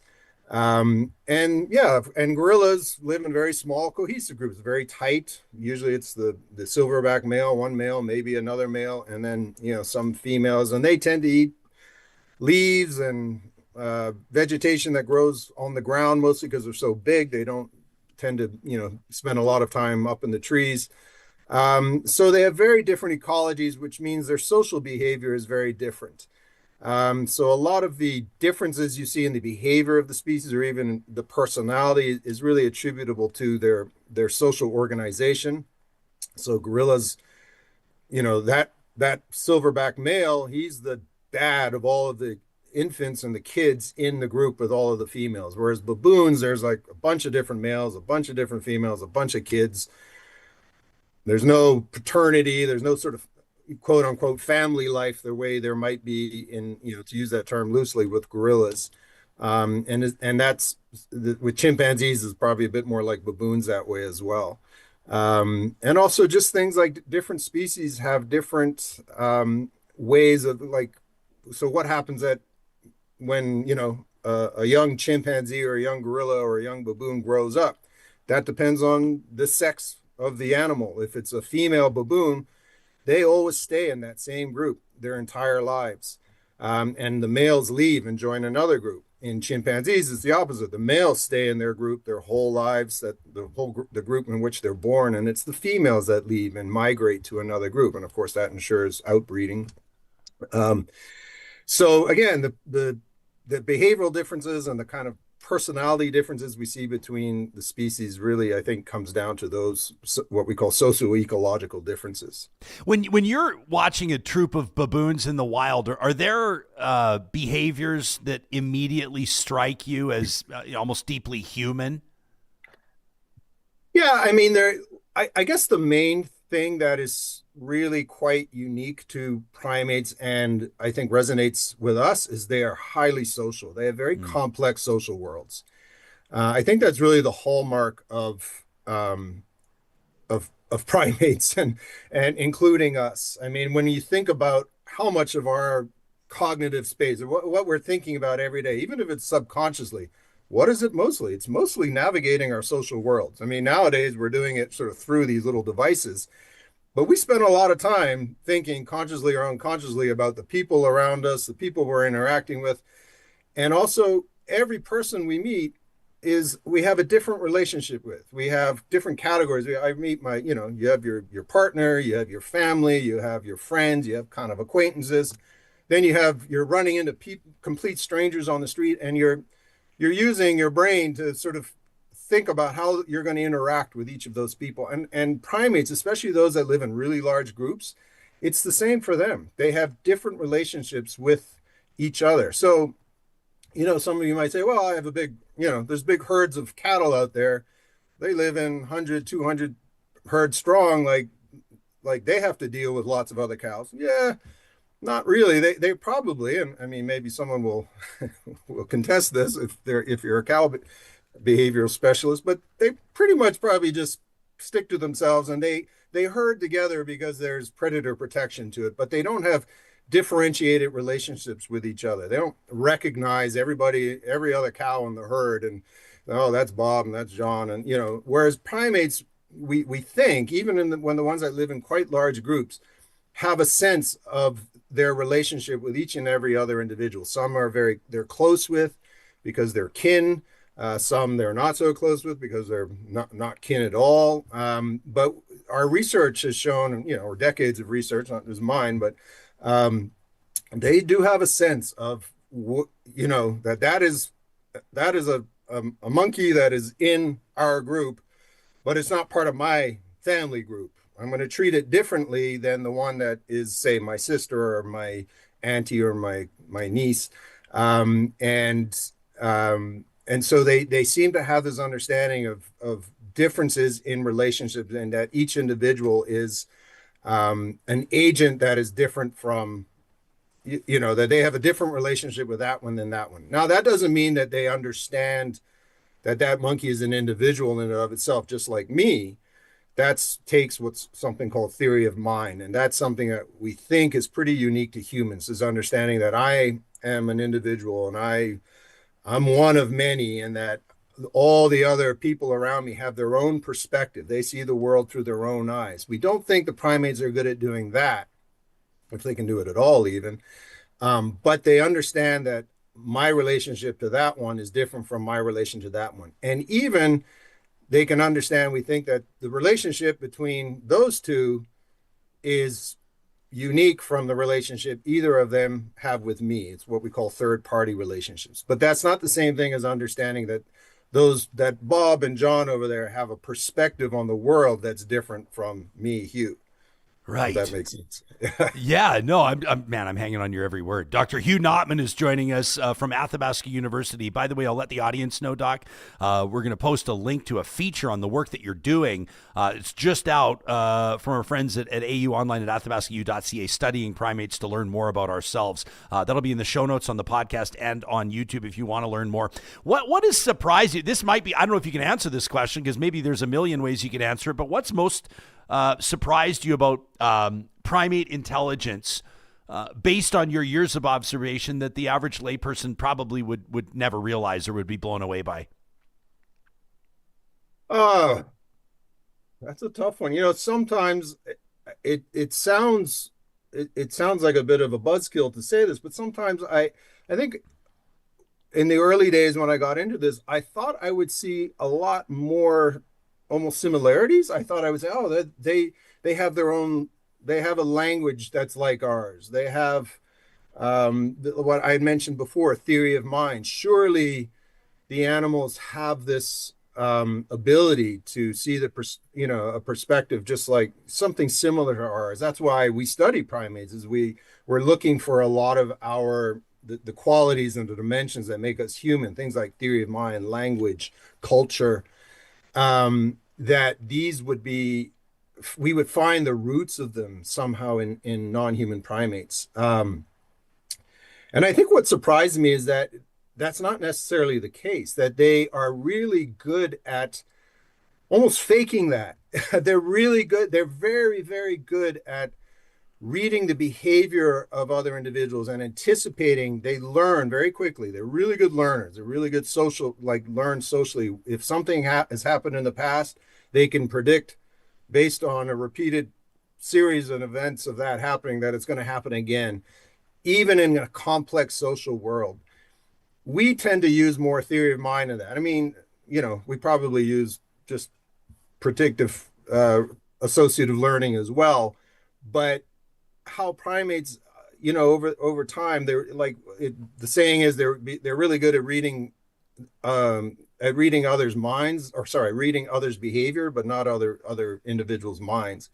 And so I guess I was a little surprised by that. My work with communication and vocalizations, I was sort of expecting back in the day in the 1990s when I got into this, that I'm going to find like language, like human-like language. And there was a sort of a story out there, some research had been done on little vervet monkeys about language-like communication. And I was going to look in chimpanzees, and I was like, well, certainly if I find it or if others have found it in these little monkeys, then chimpanzees just, they're very close to humans.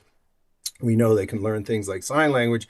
They must have something like this in the wild as well. But I didn't really find any evidence for that.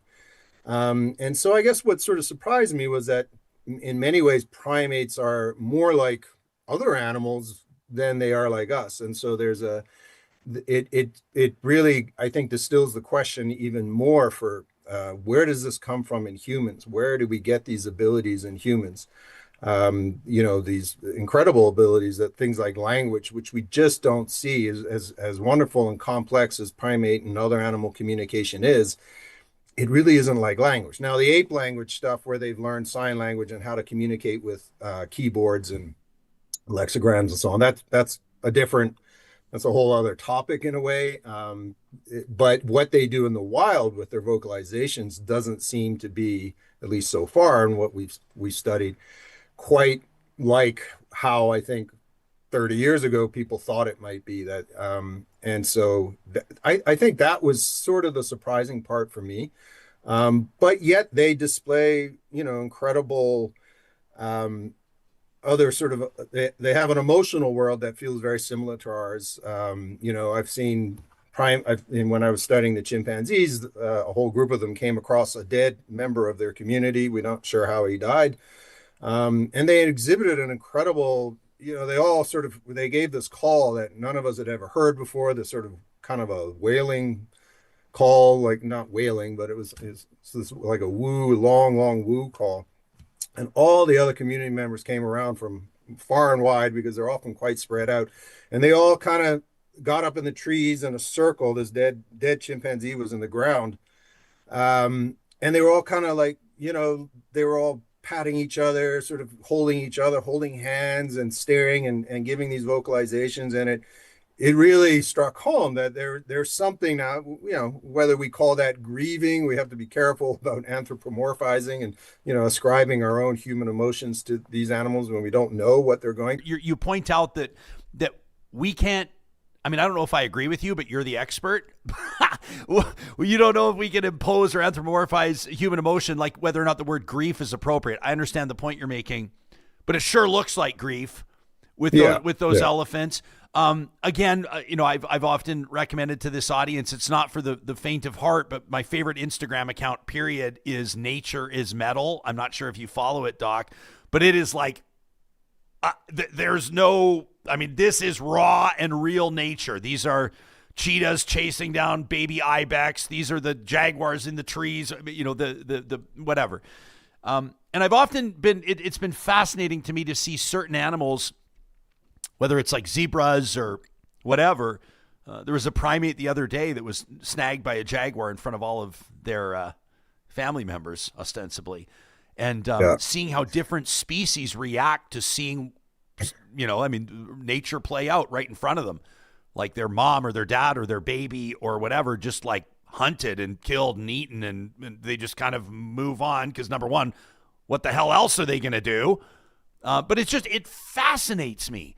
And with primates, it just seems like, I don't know, there's something about their hands or their eyes or whatever it is, but they just, I made a bit of a wisecrack about a creationist buddy of mine, not poking fun of his religious conviction, but just like his kind of misunderstanding. The question he asked me, Doc, was if we truly did come from apes, how come there's still apes? Like as humans, we've always been so fascinated by primates and what we can learn from them. Interesting to hear you talk about whether or not we can apply our understanding of emotion to what they're experiencing too. Yeah. I mean, and this is something that, anthropomorphism has been this sort of no-no in animal studies and primate and especially in primatology, because it's easy to do that. Look, we all do it with our dogs, right? I mean, our dogs look at us in a certain way, or the dog pees on the carpet and we walk in the room and it gives us that look and we're like, oh, he's guilty. He feels guilty. He knows you did something wrong. Maybe, or it could be because last time he did that, he got yelled at and he's anticipating, I'm about to get yelled at. I don't even know why. I just know that, not because he thinks he's done what's wrong with being on the carpet. He doesn't, so, and so we just have to be careful about that with primates. But I also think sometimes we've gone too far the other way and we don't allow, I think that ascribing a similarity, like the emotion of grief, for example, when, and primates do the same thing. If their baby dies, the moms sometimes carry it for a long time, even when it's like completely rotted, they're still carrying it around. I think that we can say that emotion is a hypothesis we can test somehow. If it's possible to test, is that truly the same kind of thing as grief, or is there some other mechanism going on? We should include that as a possibility, but not sort of go to it as the conclusion. Yep, they're feeling grief. Mm-hmm. So it's definitely, I think, appropriate to entertain that as a possibility. That's just one example. So no, I agree that, and given our biological affinity to the other primates, I'm sure they have an emotional life that's similar to ours. But we can cognize about that. We know we feel grief because our family member or friend or baby is gone. We know that what death is. Whereas for other animals, they don't know that. All they know is there's something they can't figure out. There's something strange, as they're carrying around a baby that they might not realize is dead, but it's just not acting properly. Right. Whereas we know, hey, it's gone. There's no point in, the grief compels us to sometimes wish it wasn't that way, or definitely wish it wasn't that way. And so that, I think that's the main difference, is we understand that the grief is real because this family member is gone and dead, whereas they don't understand that. Probably they just can't understand they're carrying it around because, hey, it's not waking up. It should be that instinct to hold the baby doesn't dissipate. Hugh, I can't let you go without asking you. One of the things that blows my mind is tool use. And I know that this has been observed for quite some time with like orangutans and chimpanzees and monkeys and apes. And it seems to me, I mean, maybe you can tell us if there are primates that don't typically utilize tools or show those skills. But I'm showing a clip here from BBC Earth here, which is fascinating. These are monkeys, and we'll let it play so people can see they're, using rocks to open shells and different tools. It's just amazing kind of stuff. But do you think, like, when you hear about tool use with primates, you're also talking to us about social intelligence or emotional intelligence or however you'd want to phrase it. What do you find to be more impressive? Is it the technical intelligence like we see utilizing tools, or do you think it's more the social or emotional intelligence? Or can you even answer the question? Yeah, it's hard, and those two types of intelligence have often been bandied about as sort of real things, that you have one or the other. I remember a lot of it with tools. It's not the entire species. Usually, like the macaques, it's not all macaques that have been observed doing this. And the reason why it's been compared to human culture, is because some populations of them do it and some don't. And some have learned to do it, and then that spreads in the group, but often it stays in that one group. So I think, one thing, okay, primates, as you mentioned, they have hands. Having opposable thumbs really helps innovate with things like tools. Chimpanzees, macaques, capuchin monkeys in South America have also been observed using tools. It tends to be an animal in species that have they eat a lot of different kinds of foods.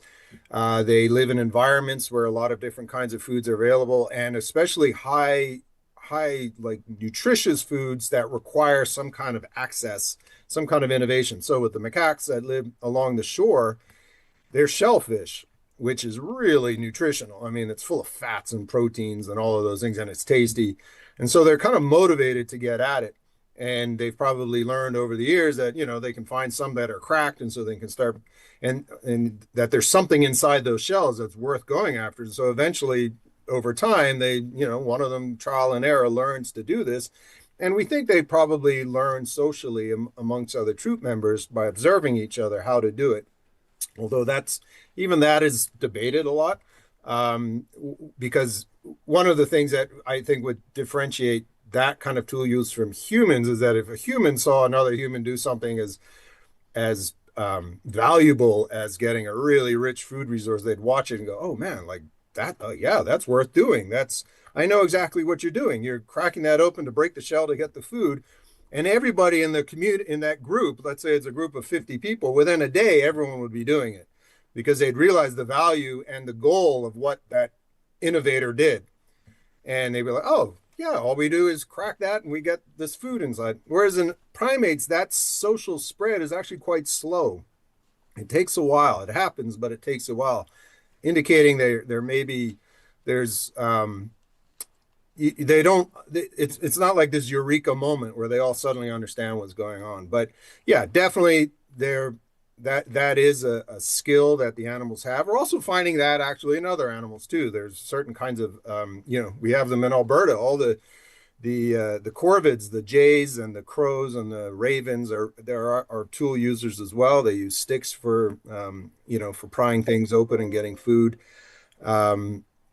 So it's not something that's unique to primates, but it's definitely within their behavioral repertoire. And then the social intelligence as well, as I mentioned before, that is something that I think is quite unique to primates in the mammal world, is that, that ability to navigate these very sort of complex social worlds. Yeah. Yeah.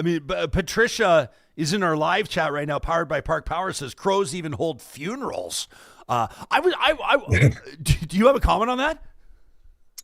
Well, yeah. So that's something that it's a bit like the grieving I saw with the chimpanzees, that when they come across a dead, I've seen that as well with magpies. I saw a magpie get hit by a car right in front of me, and all the other magpies come around and give these little calls and are looking at it. And you would think magpies they're not predatory, but as soon as they see something dead, they eat it usually. But so Yeah, again, that's funeral. I don't want it. That's an yeah, I don't know. We don't know what it is. There's something going on. They recognize that that's a bird that's not food right away. Yeah. Whereas if it was another bird, if it wasn't part of their group, or if it was maybe not a magpie, they would just eat it. So there's something going on. It's a mystery. We don't know exactly what's happening there. Yeah, it's there have been some studies on that, but I can't off the top of my head. I don't remember what the explanation was. Well, we're asking about a million Yeah. different things all at once, and we're No, asking that's about good. like every animal on planet Earth, basically. Yeah. So let me ask you this in closing, because obviously we could talk to you for 6 hours, Yeah. of course. But Emily G has made an interesting comment here in our live chat. She's watching our live stream presented by California Closets on YouTube. And I understand where she's coming from.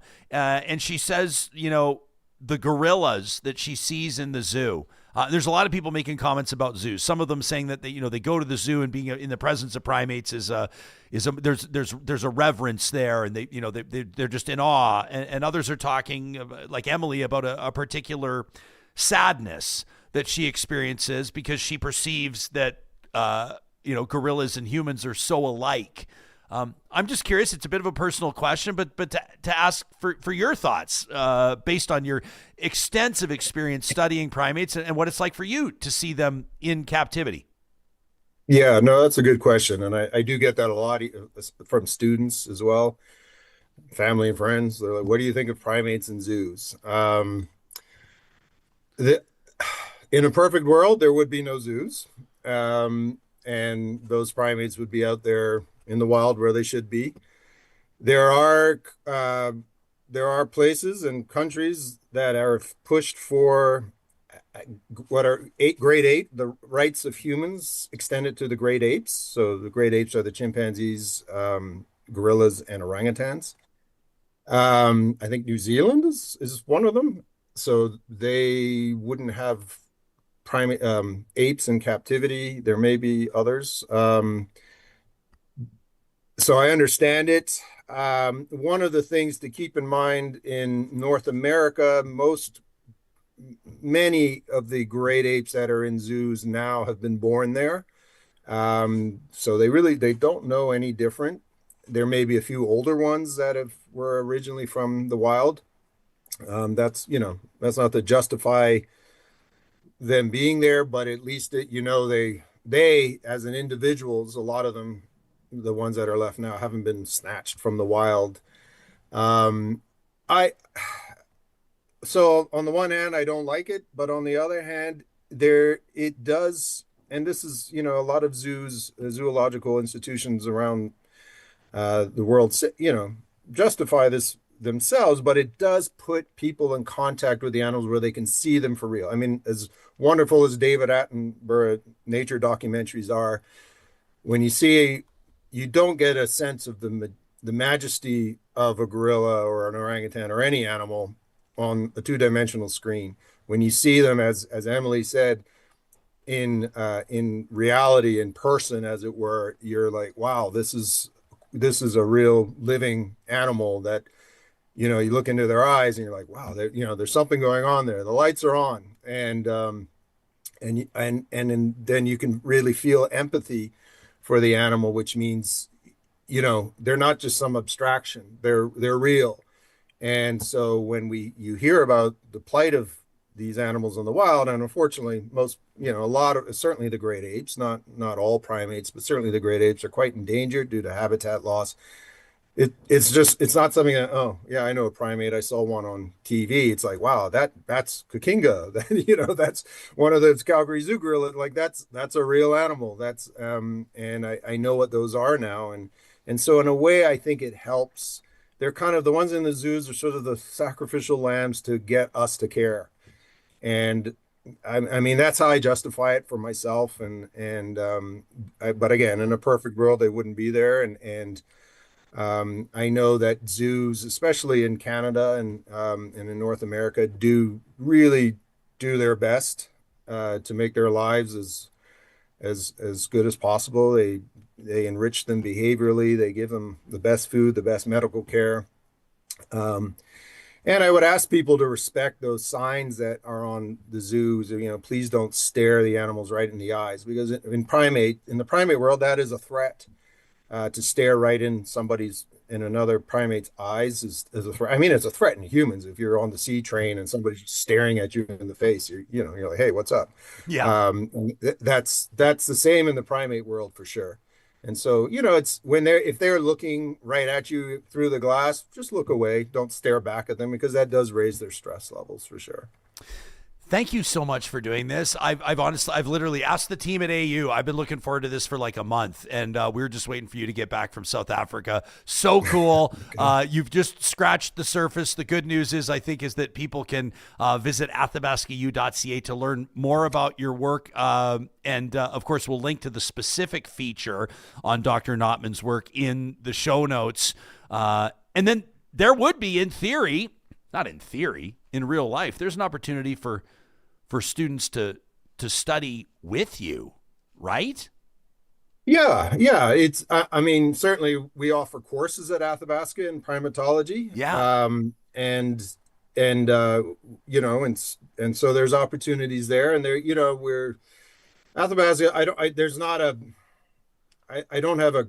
graduate program in anthropology at Athabasca, but there are other ways that it can be done either through other universities or through, there are ways. Students can just contact me. Yeah. I love it. Dr. Hugh Notman, an associate dean in the Faculty of Humanities and Social Sciences at Athabasca University, and associate professor in biological anthropology. Boy, did you deliver today. Thanks for doing this, Hugh. We appreciate it. Well, yeah. Thank you very much, Ryan. Yeah. Thanks for your interest. Oh, of course. Awesome stuff. Thanks very much. That's Dr. Hugh Notman from AU. Again, as mentioned, all of this started. I was up late watching that documentary on gorillas, and it's just blowing my mind. And then the next thing this is what I found with, and that this show's like been a proud partner of Athabasca University for a long time. And, we don't partner with agencies, organizations, especially post-secondaries, where we don't think that they deliver on what they say they deliver. And when we often talk, and I know it's going to sound like a plug, I guess in a way it is a plug, but it's a plug with conviction, that there's a fit for everybody at Athabasca University. I started looking into it, and sure enough, there's this primate researcher at AU, and anyway, blows my mind. I want to get into some of the comments here. A lot of you are talking about your as soon as he brought up like crows, ravens, jays, magpies, the live chat just absolutely exploded. And many of you are saying that you've observed a lot of really interesting behavior from magpies and blue jays in particular, ravens as well, probably in your neighborhoods. Patricia says crows love peanuts and cat food. I don't know. Do you want to attract crows to your neighborhood? I'm not sure if you do. They're fascinating birds. Ravens are amazing. I don't know about you, Johnny, but whenever we're out in Jasper, you see the biggest ravens out in the mountain parks. And these things are like, I mean, I'm exaggerating a little bit, but they're like the size of eagles. I mean, these ravens are massive and hardy and intelligent. And I don't know, they blow my mind. Dwayne, meantime, asking an important question. Dwayne, I'm embarrassed I didn't think to ask this myself. Dwayne wonders what happens if a bunch of gorillas get upset over the price of bananas. Will they go ape, Johnny? Which is a fair question. Har, har. Aaron says that they lived in East Edmonton, says the blue jays and the robins do not get along. Says we found a lot of baby robins on our lawn. I was surprised to learn, and this was first put on my radar, I think, by Real Talkers in our live chat a few years ago, and I see it popping up again today. People are saying that actually blue jays are real assholes. I was unaware. I didn't sort of know thought that. the blue No, jay I was didn't just know this that like either. magnificent, beautiful-looking bird. You know, Canada's team, Canada's baseball team, the blue jay. Turns out the blue jays are a little bit bully. I think maybe, though, in the animal kingdom, maybe you got to just be a bully to stay alive. You got to look out for yourself, look out for your crew. Anubius says they had an interesting experience with an injured magpie in their neighborhood just last week. The other magpies were circling and calling, said they would drop down, visit the injured bird. Others of you are saying, yeah, always shoo the blue jays away. They pick on the little guys, and the magpies like to fight the crows. Les says, same as a dog. Never stare at a dog.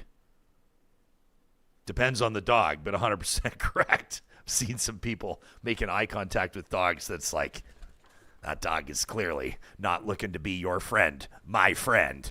We've got some ground to cover here, and of course, we have the infamous roast coming up. I'm playing this up bigger than it is. We're going to show nothing but love to this show's technical director, but it'll be like an accountability session, in a way, for our entertainment. That's this Flamethrower edition coming up in just a second. Before we do go any further, though, our friends at the Edmonton Chamber of Commerce want to make sure that you, as an emerging professional, know about this accelerator event that's coming up in July. We always like to start our look at edmontonchamber.com. That's where you can learn more about how the Chamber will be your business's most valuable investment. You can also click on the events calendar to see everything that they have coming up. And there's always something going on with the Edmonton Chamber, including a corporate hooky day with the Edmonton Riverhawks. They've got a city councilor budget engagement series, but I want to talk to you about July 28th. That's a Tuesday. It's the Emerging Professionals Accelerator. Okay? Now, career readiness doesn't happen by accident. It happens in rooms like this one, and this event, a full day, is built for Edmonton's emerging professionals, presented in partnership with Junior Chamber International Edmonton. You'll start with breakfast. You're going to talk to or hear from a panel of industry leaders, move through workshops on confidence, building self-understanding, and then close out the day with a networking mixer where the real connections will happen. This is not one you want to miss. If you're getting set for launch when it comes to your own career, check out the events link at edmontonchamber.com for more details. You know, Albertans win every day with Play Alberta because all revenue stays in Alberta, and that makes all the difference. Play Alberta is the only app in the province that puts all its revenue directly back into supporting programs and services that Albertans rely on every single day. So whether you play, bet, or buy with casino, sports, or lottery, know that your fun also makes a big difference across Alberta. Visit playalberta.ca/realtalk to learn more. That's playalberta.ca/real talk. You've got to be 18 or over to play, and if you gamble, make sure you use your game sense. If you're going to be golfing this weekend, you got to find a pocket between those rain clouds, but there will be sunshine to come. And if you're looking to book a tee time, or if you're looking to book a tournament, whether it's a nonprofit, a corporate tournament, or otherwise, we highly recommend Edmonton's best value public golf course. The Ranch has consistently been ranked as Edmonton's #1 best value public golf course year after year, and we can attest to the experience. It's where we proudly host our Real Talk Golf Classic. We do it because the Ranch is fun, it's laid back, it's an accommodating course, and it is always in beautiful condition. You can check out their tailor-made performance center, connect with their tournament planning team, book your tee times, tour the course virtually, and more by visiting their website. That's theranchgolf.com. And finally, we do want to remind you that our friends at UCAN Youth Services are putting out the call for help right now. They're facing a critical and unexpected funding gap, and that means that trusted support for vulnerable youth at risk is being threatened. We're asking you to help keep Relentless running as best you can. This is the program for 12 to 19-year-olds, ones that are in and out of custody, ones that are experiencing housing or food insecurity, some that have encountered more challenges in the course of their young life than any of us will see into our later years. I mean, it's a real reality check. It's a gut check, and UCAN Youth Services needs our help. If your family or your company is deciding where you'll allocate your charitable giving this year, please give UCAN your consideration. You can read about the Relentless program or make a donation today by visiting ucan.ca.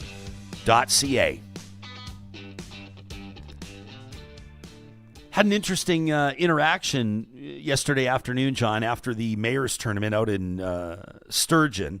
And I popped into a local brewery to visit a friend and wet my whistle before we had a family adventure. And I was going to get home because our little guy, Noah Bear, who's just turned 4 years old, was about to experience his first trip to a movie theater. We were going as a family. We did go as a family last night to see Toy Story 5. Oh, no. And, are they still making these? They are, and it's actually phenomenal, and I highly recommend it. You know how the different Toy Stories have had the different themes, and you got to consider the Toy Story legacy is like 20 years or 20 years plus, I think. But this one is the toys versus tech. It's the toys versus tablets. It's the toys versus screens. And a really, really neat plot. I don't want to spoil it or ruin it for anybody that hasn't yet seen it, but I highly recommend it. We loved it. Our little guy did his absolute best on the edge of his seat, paying close attention the entire time. I was so proud of him. But regardless, when I popped into Arcadia Brewing Company to grab a cold one, I'm walking in, and they got that big fan. For those of you outside of the Metro Edmonton region, they got a big fountain outside this brewery. So in summertime, it's perfect. They got all these little chairs and tables around the fountain. You get a little bit of a mist as you enjoy your cold beers. It's perfect. And I see this mom, and she's got her hands full. You know, moms, dads, they've got their hands full, of course, with little ones. But she's socializing and she's doing her thing, but she also has a beautiful daughter. I later learned this little girl's 14 months old. Like, she must be just learning to walk, like just learning. She's also figured out, though, how to run at full tilt, at full speed. And so this little girl is running down the sidewalk, and mama's going after her. Mama's doing a heck of a job. And she scoops her up, and she picks her up under her arm, and they're both smiling and laughing, and the little girl's laughing, and the mama's smiling, and they're walking back to the fountain. And I just, like, every once in a while, you know, you see something, and you go, that is like... They used to do this back in the 40s and 50s. Downtowns, they would have photographers there, and they'd snap a photo of like you and your buddies, or like you and your girlfriend, and then you could buy the photo. The photo of being caught out in the wild. And I'm like, this photo of this mom doing her best, carrying her baby under her arm. They're both laughing. It's like a photo op. Like, it's just this incredible photo op. So I say, I said, this is an amazing photo. I don't know this lady. I'm like, this is amazing. Would you mind if I take you? You need this photo. You want this photo. Trust me. She looks and she's like, Jesperson? I'm like, hey, yeah, nice to meet you. She goes, I listen to Real Talk every single day. Oh. I'm like, you got to be kidding me. She's like, I just moved out here from Ontario. I'm like, welcome to Alberta. She says, I'm Sandra. I said, I'm Jespo. Introduced me to her daughter. She's a paramedic. Love that. Thanked her for her service in healthcare. So we start talking. I love how Real Talk brings people together. Chatting a tiny little bit about, I mean, she's got her hands full, I mentioned, 14-month-old. So we didn't talk too long, but I told her we were going to check out Toy Story 5. She said, would you please, on the show tomorrow, give me your full review of Toy Story 5? And I promised her that I would. Did you enjoy it? And so here is my review of Toy Story 5. I fell asleep. Absolutely enjoyed it. Didn't even sleep for a second. Oh. Actually, and I'm going to tell you the truth, got a little misty-eyed in one moment from an animated feature. Tiny little misty-eyed, I think because, like we just talked to Dr. Notman there about applying human emotion to primates. I may be applying some different emotion here, or at least looking from the animated screen into real life. But, of course, when you watch movies like that about children growing up, coming of age, leaving toys behind, leaving the home, the empty nest, I've got my 4-year-old beside me, his 10-year-old brother beside him. I'm thinking about our own boys. I'm getting deep. I'm getting heavy. But I would say that I would have enjoyed that movie as a 49-year-old man, even had I not brought my kids. And I would highly recommend that if you haven't yet seen Toy Story 5, regardless of your kid's age, whether they're 4 or 44, I think that they would totally enjoy it. Toy Story 5, I'm going to give it 5 stars out of 5. 5? 5 stars out of 5. 5 though? I recognize the Is this legacy the of Godfather? Toy What Story. is this? You know what I think that they did, and the reason why I'm giving it is because if this was like Bad Guys 2 or what are like some other like kids animated movies, I don't know, you name it, of the franchises that come out, they release them every single year, Zootopia or what have you. This is Minions the Minions. They've got a new one coming out, but this is on another level because it's, like I said, toys versus tech, and there's obviously kind of like subtext the whole time. There's commentary on tech and whatever, but I think that the way, and I don't want to spoil it, I don't want to ruin it if you haven't seen it, I think they appropriately address kids and tech and screen time, but they don't. Here's the one thing I'll say is they don't necessarily demonize or villainize tech. I think that the movie, and I'm going to use the word masterfully, I think the movie masterfully offers commentary, gives you food for thought, and wraps with almost kind of a what are you going to do about it in your household kind of a thing. That's where they leave it. So they don't sort of act like, you know, the lily pads or the iPads or whatever are inherently evil. and going to destroy your family and turn your kid into a vegetable. But I think that it was handled really well. I was curious. I knew the theme. I knew toys versus tech going in. I was curious to see how they would handle it. Totally impressed. 5 stars out of 5. Okay. Yeah. So blow up your weekend plans and go see Toy Story 5. I'm not going, but I appreciate the review. The next movie I'm going to is Spider-Man Brand New Day. I already bought Ooh, yes. pre-sale tickets. I'm going to see it 2 days before it is supposed to come out on the 31st, but yeah. I love that. I'm calling it Spider-Man 4, but then people get mad out there because they're like, Toby was the original Spider-Man and there was Got 6 it. movies before that.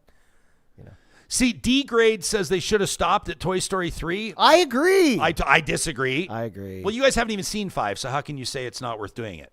You got to see it. Because I didn't like 4. Okay, fair. Well, 5 maybe. 5. But I'm gonna be honest. I haven't seen 4. wait, I haven't seen 2 either. I've only seen 1 and 3. Okay, go see 5. You're on the odd numbers. 1, 3, 5. There you go. But then again, I don't have kids, so I imagine when you're there with your children and you're seeing them, and there's a whole other enjoyment factor that I'm missing. Like we were all dressed up, right? Yeah. Like, really? Yeah, yeah. I mean, when I say dressed up, I mean I had my Pizza Planet T-shirt. Like, Okay. I wasn't dressed up like Buzz Lightyear. I was just gonna. That's exactly what I pictured. But our little guys were all into it. Infinity and beyond. An hour later on Stream Us on. See, Ken K says I need grandkids so I can justify watching those movies. No, you don't. Go see it. I don't think it's like that. Yeah, and Big Jim is saying, Ken K, don't let your age limit you, my dude, which is totally true. Tony says, Jespo, it's fine. Charlotte's Web had me in tears. I was a mess the entire day. Anyway, highly recommend. So, Sandra, awesome to meet you. Thanks for being a fan of the show. Thank you for serving us on the front lines in the ambulance as a paramedic. And go take your little one. Well, 14 months, that might be a little young. 14 months is movie theater. Whew. Well, you know what I'm saying. Maybe video on demand. But sometimes, I don't know if it's too loud, but sometimes noise can, just bring the baby there, let it sleep, enjoy it too by yourself. Yeah.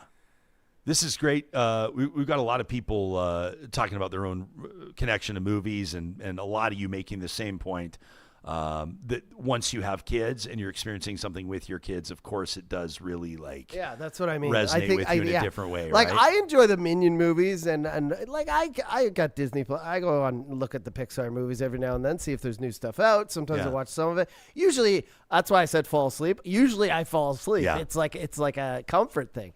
But that's why I asked you, because I imagine when you take your kids, they're looking at you. They want you to be invested in it, so you pay attention, and then you both enjoy it. And if I even consider falling asleep, right? Our older son Wyatt, he does this new thing where he pinches, gets mad. He pinches the skin on the back of my arm, and it's like, it's brutal. I'm like, bro, and he's like, keep your eyes open. I'm like, geez, what is this? We're doing all the Toy Stories in succession this weekend. Jill's not wrong as well, pointing out there are baby-friendly screening times at most theaters, so Sandra can get there with her little one. I love that. Yeah. Separate them. And many of you are talking about what your family has done to make movie time possible, or your favorite animated features. I love this. A lot of you are talking about that you haven't been back in theaters for a while. I get that, like, COVID kind of killed theaters for a while, and I think prices killed theaters for a while. You know what I did not realize? I didn't. And this is not I guess this is a free advertisement for movie theaters, I guess.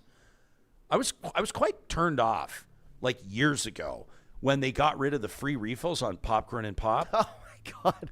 They're not big enough for you? They're already Dude, I can be through a popcorn before the previews are over. That's wild. Oh, easily. They're so big. Especially if you're sharing. I don't think I've ever finished a movie popcorn. We don't fat shame on this show, John, so no, leave me I alone. didn't mean it like that. I just mean that you buy a popcorn and a drink, and I don't think I ever finish it. Oh, my gosh. I went through 2 Coke Zeros last night, 2 larges. Oh, I love me a Coke Zero. Are you aware that they have brought back free refills? What? Yes. What? And I said to the guy, I was like, yeah, and I just sort of figured I had to pay the piper. It's funny. It's like you'll bitch about paying for 2 pops, 2 sodas, but I would never bitch about paying for a second beer. So I want to just sort of like keep my wits about me. I'm like, whatever. So I'm going to go get and this guy He looks at me, and I hadn't brought my empty because I didn't think there were free. They haven't had free refills for years. That's crazy. And the employee, he says to me, his name is Ryan, by the way, and he's just like an incredible guy. I've come to know him a little bit. We go to the theater every few months, and I see him there, and he's just like the guy who's like, should be employee of the month every month. And he goes to me, he's like, sir, didn't you order a large Coke Zero when you came through about, an hour ago? And I was like, yeah, I did. And he goes, did you know there's free refills? What? I was like, when did you bring back free refills? I love a Obviously, the movie theaters have had to do that. I love a Coke Zero. The movie theaters have had to do something, I would imagine, to bring people back. I didn't even know because there's like you order the large drink and then I've never, I just assumed they always still had them. Yeah. I think fountain drinks should. I mean, it's so cheap. For the company, like it's Yeah. Well, actually, popcorn and pop depends how is they're cheap doing as it. hell. But on the fountain, like the push thing, I yeah. mean, that should always be free refill. Yeah, Tracy D says as landmark theaters, you got to buy the large to get the free refill. I believe it's the same at Cineplex. That's where we were. But I believe you got to buy the large to get the refill. Alpha Barocco goes, well, how do you avoid going to the bathroom during the movie? I don't. You have to go. You got to go to the bathroom during the movie. See, but that's also when you can hit your vape. But you started this by saying like movie theaters saw a downturn. I've always loved them. Like movies, when you watch movies the way we watch them today on your phone, on your tablet, people are watching them on their watch. For God's sakes, a movie is meant. It's literally made to be watched in a theater. Like that is the experience, right? And I never do like the D box, or 3D. I just want to sit there.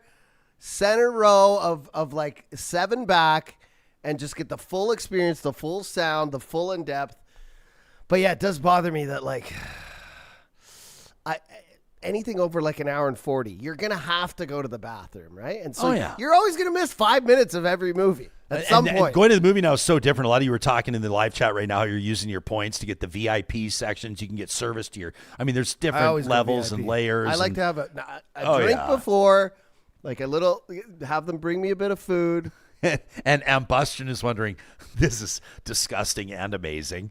Who doesn't have theater diapers? You never have to leave your seat. That's true. I guess you could just put on Depends. I thought they were referring to kids, and then I'm like, are we I actually think talking that's about for adults? Coke Zero drinking crazy Man, I went people? down a rabbit hole. I was talking to my brother. My brother and his wife went to Times Square for New Year's Eve a few years ago, and they were like, there's people that because once you get there and you hold your spot, you can't leave, and there's no, and they're like, people literally wear Depends to go to Times Square New Year's Eve, so you can just basically why don't piss we just yourself put for buckets on the back of the seats. Now there's an idea. Come on. Why not just put drains in the floor? I went and saw that F1 movie with Brad Pitt, and you have to kind of pick your spot to go to the bathroom. But I picked a bad spot because it was like a spot where they were explaining like a relationship between him and this woman and another guy, how another guy interacted. Anyways, I came back, I'd lost the totally plot. confused. And the whole movie. That's the risk you I had take. to rewatch it when it came out on Apple at home. I was like, damn it, I picked the worst time. Yeah, Ken K's wondering how much we paid at the concession stand. Says you've already paid for free refills, Jespo. Fair enough. I know the exact number because I looked at my wife and kind of raised my eyebrows. And you know me, I'm not a cheap guy. Like I'm fine. I'm fine with whatever it costs, I guess. That's a bit of a privileged position, but I'm like, it costs what it costs. You know what I'm not saying we can afford everything. I'm just saying when you go to the movies, you know what it's going to cost. You know you're going to get bent over. It's the same as when you go to hockey games. Yeah. It's the same as when you get, no shit. When it's you order expensive. popcorn and a pop and it's like $30. Well, so you know how much it was? Pop is pennies. Give me a refill. So and the boys wanted, and our guys, they don't get everything they ask for, that's for sure. But like in this case, there was like the metal. This is where the theaters get you too. The metal popcorn tin with the plastic Woody cowboy hat on top. Always. And I'm like, are you kidding me? Like, so anyway. $89.99 for a limited time. So it's 2 large popcorns, 2 large pops, a medium pop, a bottle of water. Oh God, and a liquor and a thing of nibs. It's $100. $79.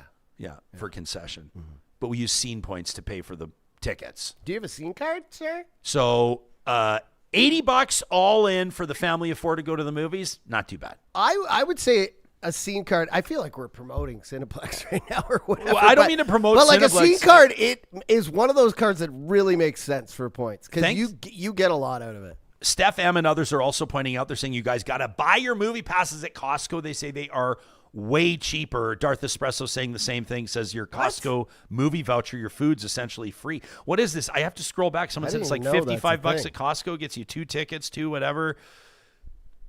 Why doesn't Costco sponsor this show? Now, Friesen Brothers might have something to say about that. Different markets, different offerings. We will be deleting this. We will be deleting this part of it.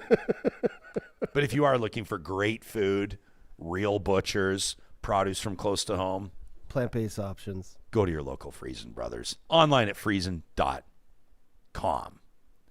At this point in the show, typically, we'll talk to you about what Real Talkers are pissed off at when it comes to their elected officials. When it comes to the world around them, the President of the United States, climate change deniers, and more. But in this special edition, which I approach with mixed feelings, it is the roast of Johnny Infamous. Yeah, that's right. Courtesy of our friends at the DQs of Northwest Edmonton and Sherwood Park, a chance for you to share your hottest takes. It's the Flamethrower, presented by the DQs of Northwest Edmonton and Sherwood Park. For context here, if you missed it, earlier this week, when we were talking to Supriya Dwivedi about the Stampede tent dust-up between Calgary's Mayor Jeremy Farkas, Alberta Premier Danielle Smith, and Opposition Leader Pierre Poilievre. This was our episode on the 23rd of June. Johnny Infamous essentially suggested that, what? If you were experiencing loud noises in your Beltline neighborhood due to the Cowboys Stampede tent, maybe you should just move out of this city and never come back, you gosh darn Debbie Downers. Anyone over 40, get out of here, let's party. I love it. And I agree with the let's party part. So Robert writes in and he says, as somebody who's lived in the area affected by this party tent and the party bros, and then everyone's like, suck it up if you don't need to sleep. And I'm like, no, fuck off, says Robert. Cowboys had the opportunity to do the right thing last year, but they didn't. And concerns were raised by residents. And yes, people do fucking live there, says Robert. And those concerns were completely ignored. Not everybody wants to live in a fucking toilet where some drunk redneck from Ponoka, hey, why pile on Ponoka? Shout out to the Ponoka Rodeo, Ponoka Stampede going on right now. Yeah. Some drunk redneck from Ponoka can piss all over their front door and be like, oh, it's okay, I have a cowboy hat on, so just lighten up, bro. What sort of freedom convoy bullshit logic is that? Robert says people leave the city to avoid Stampede because it's a pain in the ass, but they shouldn't have to. Not everybody has the extreme privilege of taking 10 days to flee their home and go to the cottage or some other bullshit because some fucking party clowns want to turn their yearly thing into a circus. Robert's just a little bit fired up. He says if Stampede had actual real cowboys and not just a pack of drunk syphilis bros in hats, they would understand things like respect. Cowboys get respect. And if you don't respect your environment, you don't deserve your little party. Suck it up and grow the fuck up. Robert says it also amuses me to no end that conservatives are calling cities lawless shitholes while demanding the right to stumble around drunk in their city streets lawlessly for 10 days. That from Robert. What about this one from Ruthann, who says Johnny Infamous was way offside with his comments. You know who can't leave town or take the day off during Stampede? Emergency room staff dealing with alcohol and substance overdoses, sexual assault victims and those that are working to assist them, those who are treating fight-related injuries in hospitals, Stampede workers, law enforcement personnel, hospitality workers, and more. It is not unreasonable, says Ruthann, to give Calgarians a few hours of quiet every single night. Fair point. What about this one from Teryl? Teryl says, Johnny, I just wanted to congratulate you on unveiling what may be the most, this is my favorite one, the most elite, out-of-touch take in the history of Real Talk. Says, for those who missed it, your solution for downtown Calgarians losing sleep because of the Cowboys Music Festival? Just leave. Brilliant. Why stop there? If you can't afford groceries, just go eat at Michelin star restaurants where the portions are smaller. It gets better. Is there construction on your street? Just buy a helicopter. Or if your neighbor's dog is barking, have you considered buying the neighbor's house? I especially appreciated the confidence with which you suggested thousands of people should temporarily relocate because a private company wants to crank Morgan Wallen till 2 a.m. It's the kind of practical advice that can only come from someone who's never had to pack a week's worth of underwear to escape a bass drop. Johnny packs a week's worth of underwear to get to the bass drop. I love a good bass drop. Teryl says, I know Stampede's important. I know it's only a couple of weeks a year, but telling people to vacate their own homes because they want to sleep is, says Johnny, you are usually a man of the people, but in this case, you are a man for the man. I flipped. This is my villain era. All right, now over to me. Natalie says, seriously, Jespo? I get that number one, you're a hockey guy, and number two, you were away for a week, but holy shit, man. The biggest sporting event in the world is happening in Canada right now. Our men's national team have earned their first win ever in the World Cup, scored more goals, 6 of them, in a single game than any team outside Europe or Africa. Jonathan David scored a hat trick. We lost one of our top talents, Ismail Kone, to brutal tackle, breaking his tibia and his fibula. 53,000 people show up in a sea of red at BC Place to see that historic match. And instead, you have Sean Bell on here talking about a misogynistic American hockey player, Brady Tkachuk, getting traded in the offseason and the Oilers hiring a new coach. Ryan, the World Cup Finals representing 48 countries is currently live across North America and drawing higher viewership than this year's Stanley Cup has, not to mention attendance in Toronto and Vancouver. Please, a little more love for the beautiful game. That from Natalie. All right. I guess we could talk World Cup a little bit more. Sure. I could love soccer more if they'd quit fucking diving. I'll just say that. Listen. It's a beautiful sport, but I can't take it seriously. I don't get why it's like, it's so long and then it ends in a tie. Why? And why all the crying and the falling and the diving and the... Make the field smaller and make it a 40-minute game. And finally, Janelle, who writes in, listening from the shadows. Janelle, we love that. She says, as a born and raised Calgarian living in Edmonton the last 14 years, basically you and I on parallel journeys, Janelle, says my whole family's going to be down in Calgary, and so I come down from a rural context here to downtown living. And she says, Johnny, I know it's going to be your first Stampede. You're going to absolutely love it. She says, I volunteer in the Ag Barn every year. Johnny, you talked to us about kind of mixed feelings around the barns and the rodeo. And, sure. And Janelle writes, it's not a flamethrower. I just wanted to show you a little love at the end of this. She says, I volunteer in the Ag Barn every year, and I'm part of the Barn Safety Ambassadors team. Says we do crowd control, moving the animals to and from their stalls to the shows. And she says, I can promise you the animals are treated very well. Mm-hmm. She says, if you're walking through the barns, my people are the ones wearing the safety vests and sometimes carrying pool noodles to beat people out of the way of the animals so that they don't get stomped or prompt an animal to go a little bit wild. And she says, Jespo, a tiny little flamethrower for you. May I humbly suggest that your week down in Calgary from Studio Bell at the National Music Center should have absolutely included a live audience. She says, we want to chill with you guys. Feel free to pop by the barns and say hi. So, Johnny, maybe we will. The Flamethrower is proudly presented by our at the DQs of Northwest Edmonton and Sherwood Park. That's Palisades, Nemeo, Newcastle, Westmount, and Baseline Road. When you pop in for a Flamethrower signature stack burger and a double chocolate cherry blizzard, that's Tracy D's suggestion, you make sure you let him know that Real Talk sent you. We can't wait to be back with you on Monday. Supriya's going to be back in action as well, and we're a week away from our Calgary adventure. Real Talkers, we love you, we appreciate you. Make it a great weekend, and we'll talk soon.